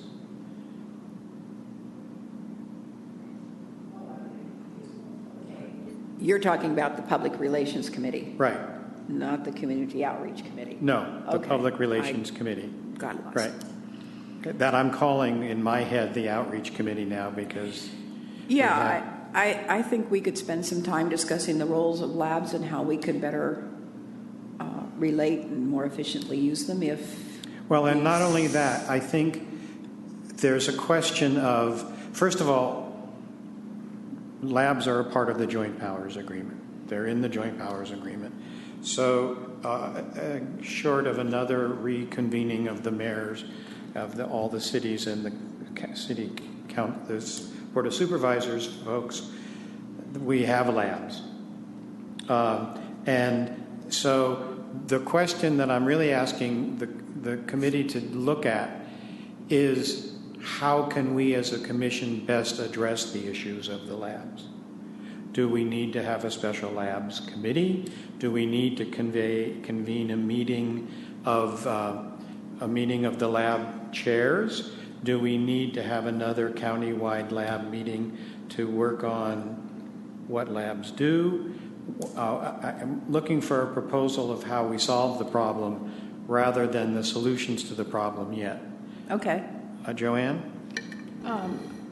I'm not sure that that's the way I understood. Maybe Commissioner McKenzie can speak, but that's not what I understood. I don't know that we know what, if there, I wasn't suggesting that we have a problem other than maybe changing so that we can have smaller numbers to get a quorum. I think just a healthy discussion about the labs and how to better harness the energy and support that they have as our appointees is what I had in mind. So I would not be inclined to support this being punted to another committee. I'd like to see it addressed by, the lab is our lifeblood as commissioners, and I'm not part of that other committee, but I think that it should, whatever discussions that need to take place should start here, and then, if it's appropriate, go off to a committee. I would be pleased if at our April all-day, whatever it is, long meeting, we had devoted a chunk to discuss this. Because I think that we range in opinion from, we love the labs to, my feeling I know it's part of the JPA, but I think we ought to fix the JPA. I think this is just a dysfunctional relationship. That's been my experience for 4 years on our lab. And I think that there are people on labs who are friends of the library in the larger sense of being a friend of the library. They want to be supporters. They want to do things for the library. You sit in these meetings and, blah, blah, blah, and then nothing ever happens. And there's no feedback, and there's no commission. We're not talking about anything, ideas the labs have brought to us, because nothing ever happens. We just report that they met or they didn't meet. Everybody has their own bylaws. Every single lab is separate. They operate on their own time frames. It's a discussion group, and I don't think it utilizes the talents of the people that are on them. And that's just my opinion. But anyway, I would really like to have a full discussion of this, and I think I tried to bring the topic up at our retreat and didn't kind of take fire. So anyway, I would love to have a discussion I agree, full commission level at our April meeting. Okay. Well, I think it might be a good place to start, though, in the committee, as Tim suggests, and any of us could go to that committee meeting and say our 2 cents too, or contact the chair of that committee to let them know what we think are the important issues to pull together, because I think a discussion would be better served by having what the different issues are kind of pulled together before the commission tries to delve into that as one big group in one April meeting. And the April meeting might be a good place to discuss it, but I think there's some background work that needs to be done, and a committee is a good place to start that. Okay. Reese? Well, one of my things is has there ever been a clear defining of the roles? A really clear defining of the roles and how they fit within this whole process. I've always heard the generalizations, but I've never heard the... I think a piece of the picture would be, for those of us who have served on labs and been around for a while, I know that there are 2 labs that have a unique relationship. I know the Petaluma Lab and the Sonoma Lab have bequests at their libraries. So at least in terms of Petaluma, we've never had any trouble talking about anything because we have this money that we can talk about. But I do know in terms of history that I do know that in the history there have been specific instances where the lab has been asked by the commission the commissioners have gone off to ask. And the two issues that I remember, and Keo's been around long enough that she can maybe fill me in on any extras. One of them had to do with filtering in the library and the issue regarding establishing a policy of internet use. And there was an extensive history there of the commission at that time asking the labs to have input. The second one that I recall specifically was the development of the behavior code and the issue of what are the suggestions for the behavior code as we establish a behavior code. And so I don't know if I remember any more, Keo, do you? I can put a couple in there too. When we were talking about fees and fines on holds, we did ask the labs to weigh in on that. And that is how I see, a very good use for the labs.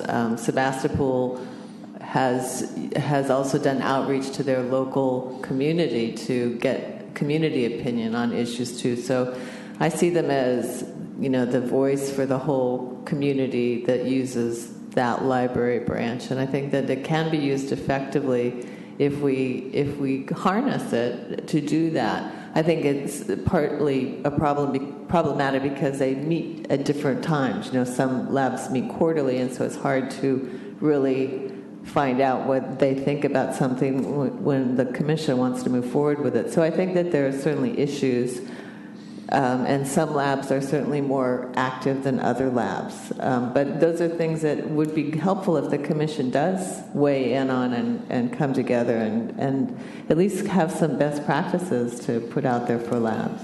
And then the other thing is that we have a lab meeting at the end of the month, and I'm planning at that lab meeting to use some of these documents from the Library Advocacy Summit to ask, who do you know in the community? Who can we contact? How can we establish a network? I see that advocacy role of the lab as important. Joanne? With all due respect, we're 2 hours into our meeting. I think we've gotten off topic. We're having a discussion sort of to the like of what I thought we would have if we did put this on the agenda. You're right. So I would, again, respectfully request that we move along. Okay, I agree. Moving along to the revenue enhancement report. We met December 14th and discussed various taxes. I think Brett, Paul Heavenridge, and myself were the ones there.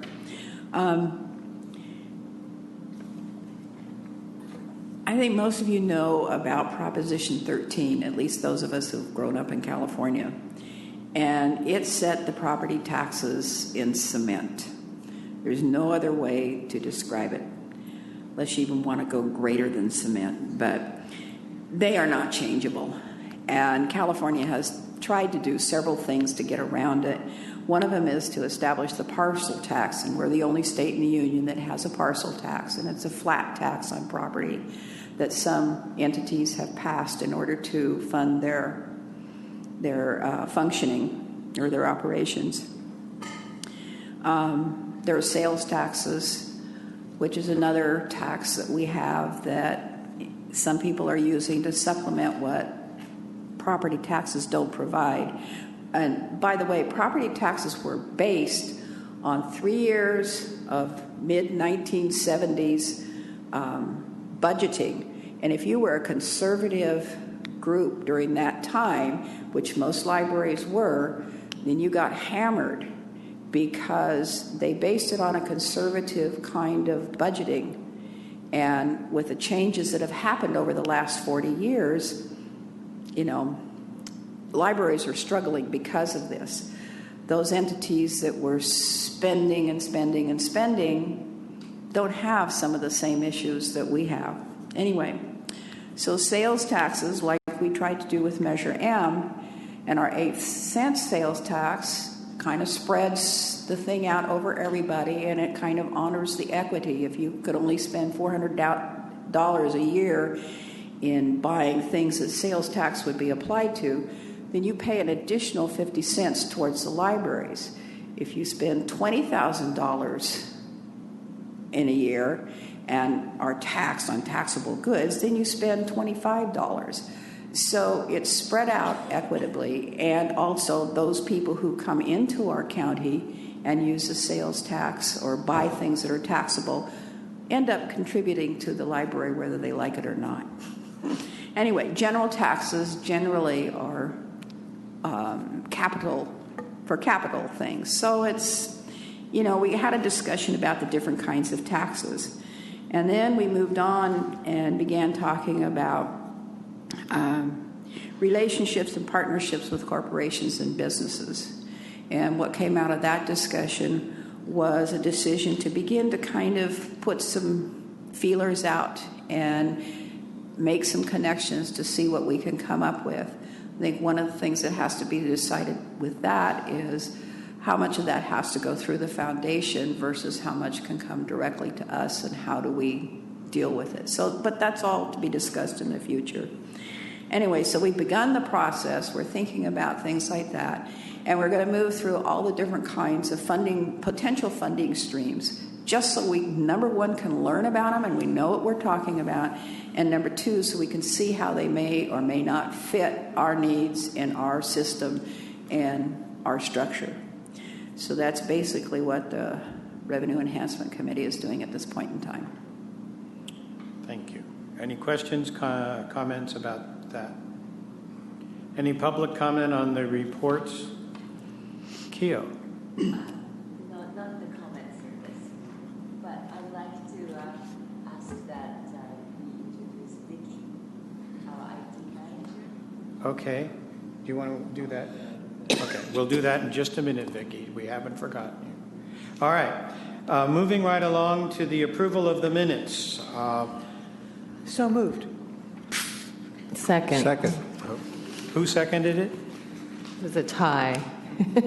Go ahead. Okay, I seconded it. All right. I gather there are no amendments to the minutes?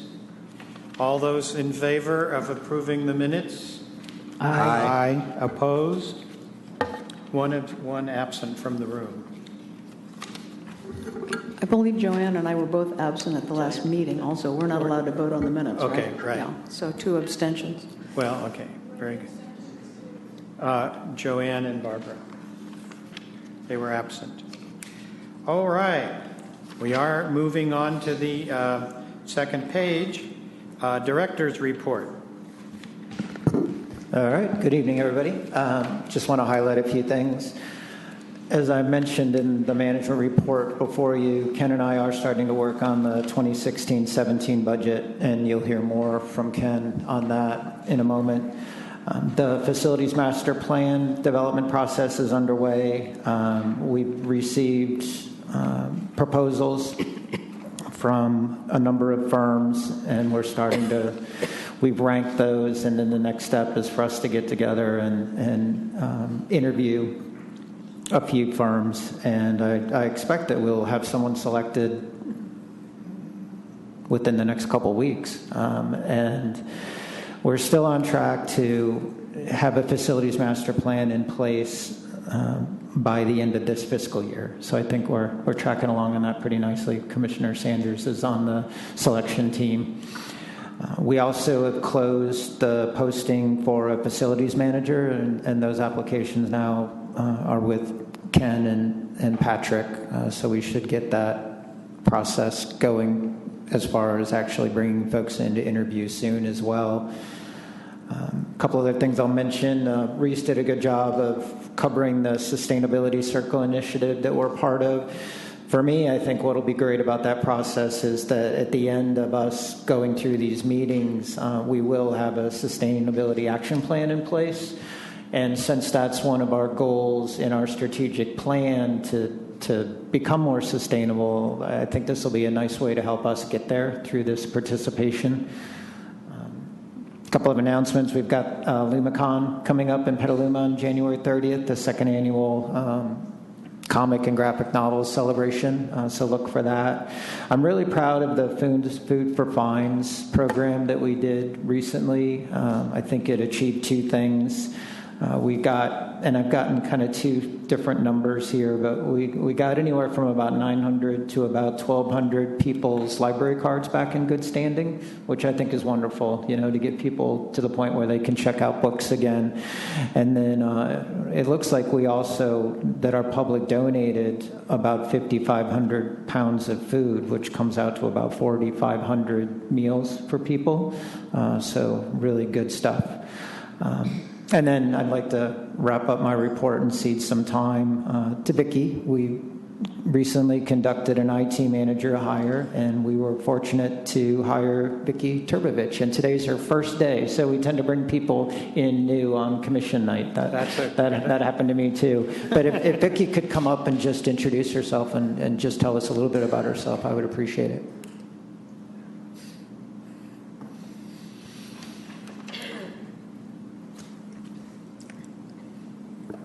Hi, I'm Vicki Turbovich, and today is my first day, and I am exhausted. I just moved here on the weekend, so I was in LA before now. Anyway, I've got about 20-some years of library technology experience in public libraries around the country. The most notable work that I have done was in the Maricopa County Library District, and that's the suburban area surrounding Phoenix.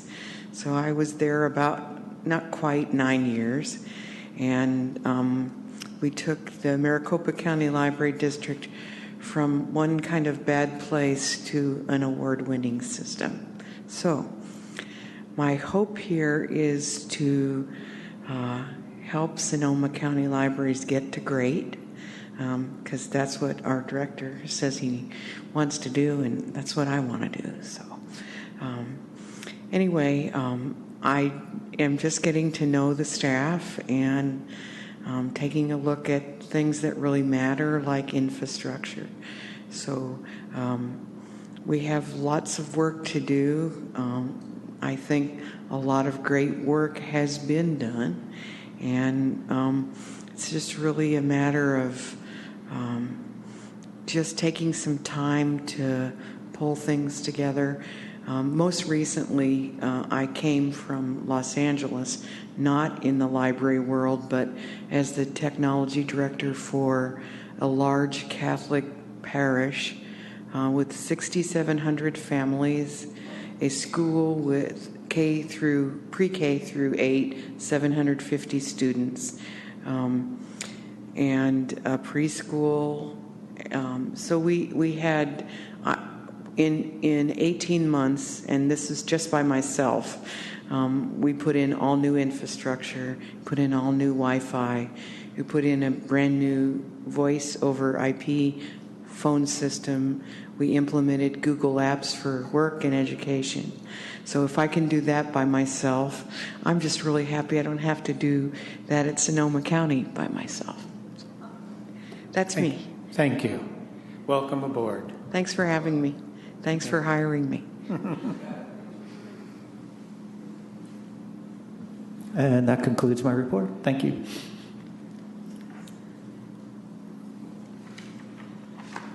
I will say quickly that one of the things in the human resources is the administrative specialist to support the Library Commission and Human Resources. That process is in works, so we should have somebody soon. And I won't go through this. I've got lots of smile faces and all sorts of things through the report, as I usually do, but bravo is what I'll say. I do have one question for Mike, since your name is on this. Does every library have a self-checkout yet, and what's the...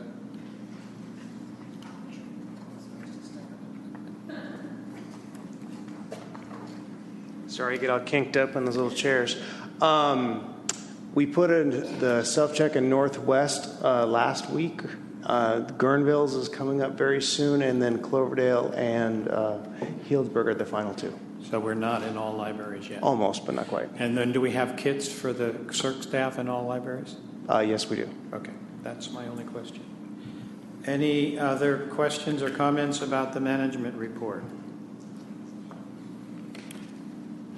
I just wanted to say I also have a lot of smiley faces and goods and comments and check marks and stars. There's just so much going on. It's so impressive. It's just so impressive. And I was hoping that the polling numbers reflected. I'm going to choose to believe that the polling numbers reflected the fact that there's just so much activity and connection and so forth with the public than in the past. I think it's really affecting our good poll numbers. But anyway, it's a very impressive report. Thank you.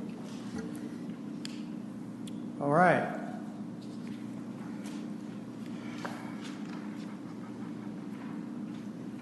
Monthly financial document.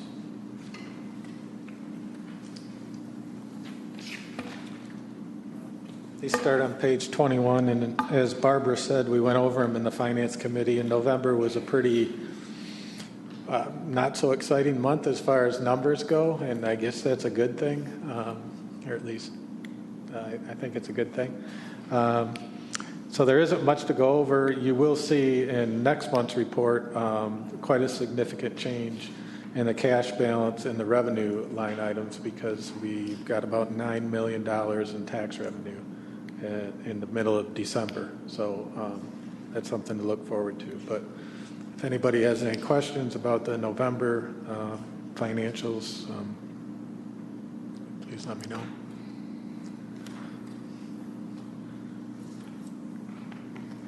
There being none, shall we move right on to the budget process? Sure. On page 27, it's just a brief outline of the budget process that we've already started and how it's going to flow or how we think it's going to flow throughout the next couple months.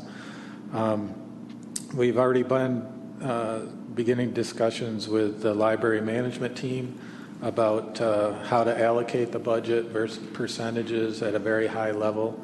And we've also asked them to look at the strategic plan and identify the priorities in there and try to also estimate any cost related with those priorities. We'll be talking about those in our management team meetings and also the Finance Committee meetings as we go through this process. As you can see, there are 3 Finance Committee meetings before the April budget presentation.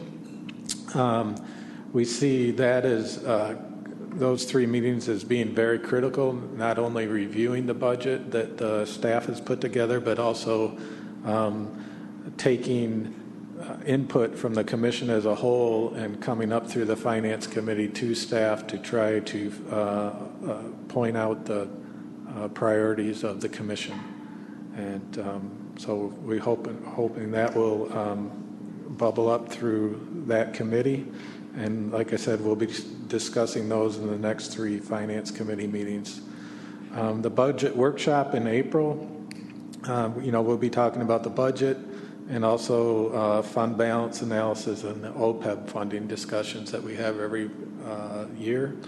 We're thinking, as far as talking about the numbers and all that it could be a 3 or 4 hour at the most presentation and discussions, but at that point in time we'll also take input from the commission as a whole and go back and make any changes necessary, have the April Finance Committee meeting and any revised draft budget come to the May Commission meeting, hopefully at that time for approval by the whole commission.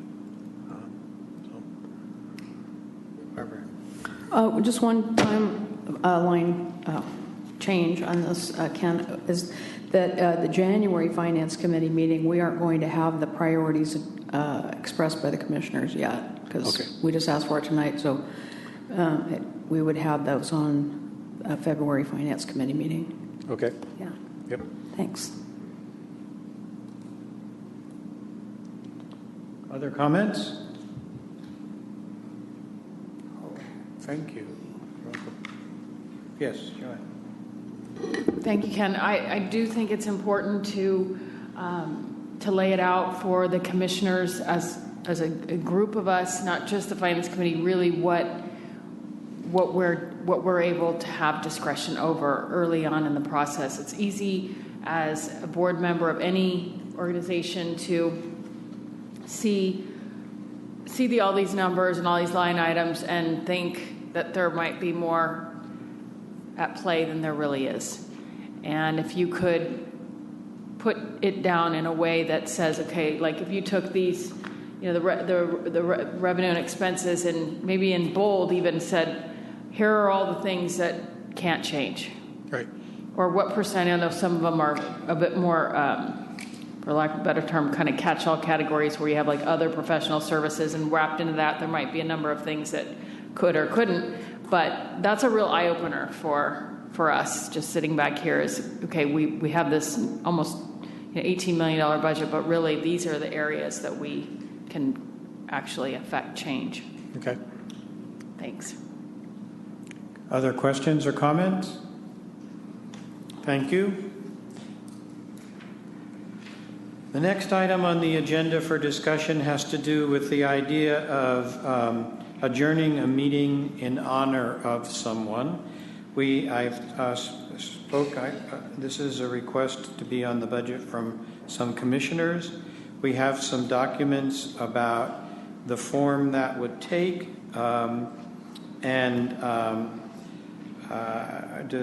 do people have comments, questions, thoughts? No, there is no motion. This is a discussion item. There is no motion, yes. So I will share with you my experience on two different boards. One was the Sonoma City Council, where we had a recognition, adjournment type of program, if you will, although it wasn't very well laid out. And the other one was the Golden Gate Bridge District. I've since heard that in the Sonoma meeting, they've put it as an agenda item because so often council members or the mayor have people, and we could have multiple people that the meeting could be adjourned in honor of. With Golden Gate, it was a little bit more, it was more formal, and I grew to really appreciate the formality of what they had there, because this organization has a strong sense of culture, and it has a healthy recognition of its workers. And it transcends to this policy that you see in front of you on page 32, where there are different ways to recognize current and former employees, different than members of the public. And again, I just did grow to appreciate the culture of employee recognition that was throughout the Bridge District. And so I hope that we can maybe take some of that. It's clearly a much larger agency, more closer to $200 million in a budget than we are. But this kind of recognition doesn't cost a lot of money. And once the procedure is laid forward, it's pretty easy for staff to plug in names, and people really feel good, and workers feel great, and their loved ones even do as well for the recognition that they can get. So I hope that we can do something somewhere in line with what either Board of Supervisors or Sonoma City Council or the Golden Gate Bridge District does to recognize and honor people at meetings. Other questions or comments from other commissioners? My question is this something that we would like to explore and propose? And I think I'll ask for a thumbs up for proposal, or thumbs down for no, I don't think so. So are people interested in us doing this thing? Okay, I see an abstention, and most people are in favor. So what I think, I've already spoken with Reese about this, and I think this may be something that the publicity committee can take up with a proposal and a procedure. The question I have would be how somebody qualifies for it, and who decides, and those kinds of issues. You're saying that staff on the Bridge Committee does that? No, it was entirely up to, what happens when a commissioner or a district director, in that case, submits a name, was all laid out so that staff had a clear understanding of what they needed to do. That's what could happen in the committee, but it was not ever up to staff to decide who a meeting would be adjourned in honor of. It's up to the commissioners. It was entirely up to the commissioners, and we did not debate it. We honored it and did it, and that's how it was. Okay. So maybe you two could chat and we could get a proposal. Okay. Moving on to the amending the bylaws to include a substitute chair provision. This was my idea. I was driving down the road and I thought, well, suppose the chair and vice chair, for some reason, I guess maybe, anyway, is unavailable on a commission meeting day. Does the commission therefore not meet because there's no provision in the bylaws to have somebody act as chair? So my proposal, and I think I'm going to ask for a thumbs up, discussion and then a thumbs up on this, is that we amend the bylaws to include the provision that in the event that neither the vice chair or chair is able to run the meeting, to chair the meeting, that a chair of one of the standing committees will act as the chair for that meeting, so that we'll have that possibility. And do people understand what I'm asking, and are they in favor of that idea? Okay. Everybody, and there's some no response? All right. So, and I have asked Randall to see if he can do some language for that for us next meeting. Randall? I would like to add that if we get in a situation, the members would vote on which of the committee chairs would take over. We just do a thumbs up on who do we like best. Who do we like best? At this point, we have 4 committees and 3 chairs. So anyway, you'll come up with a proposal and okay, we'll discuss and debate about it next meeting. Okay. Yeah, no, I would suggest that it's the person you like least, as Helena just said. Thank you, Helena. All right, lab appointments. We have a motion to appoint a youth member. So moved. Do you want to second it? Second. All right. Any discussion? All those in favor? Aye. Aye. Opposed? All right. We're almost to the end, folks. Any items that people feel they would like to have in the commission notes?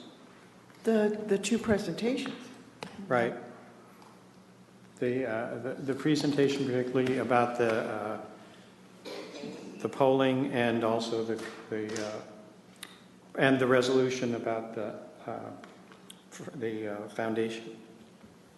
The reminder that our subcommittees are public meetings and available for public comment. Okay. Anything else? I would just say a little more about the foundation besides the resolution, but right. the report. And right. You have an executive director and all that jazz. All that jazz. Anyway. How about the hiring of the IT manager? Yes. Okay. Other things? We're not adjourned yet, folks. I have one issue of for the agenda. An item on the agenda for February, the request that we deal with, but have the budget proposals be on the agenda on February. Any other items that people would like to see on the agenda in February? All right. I believe we are at that time that we all seem to be really looking forward to. We are adjourned.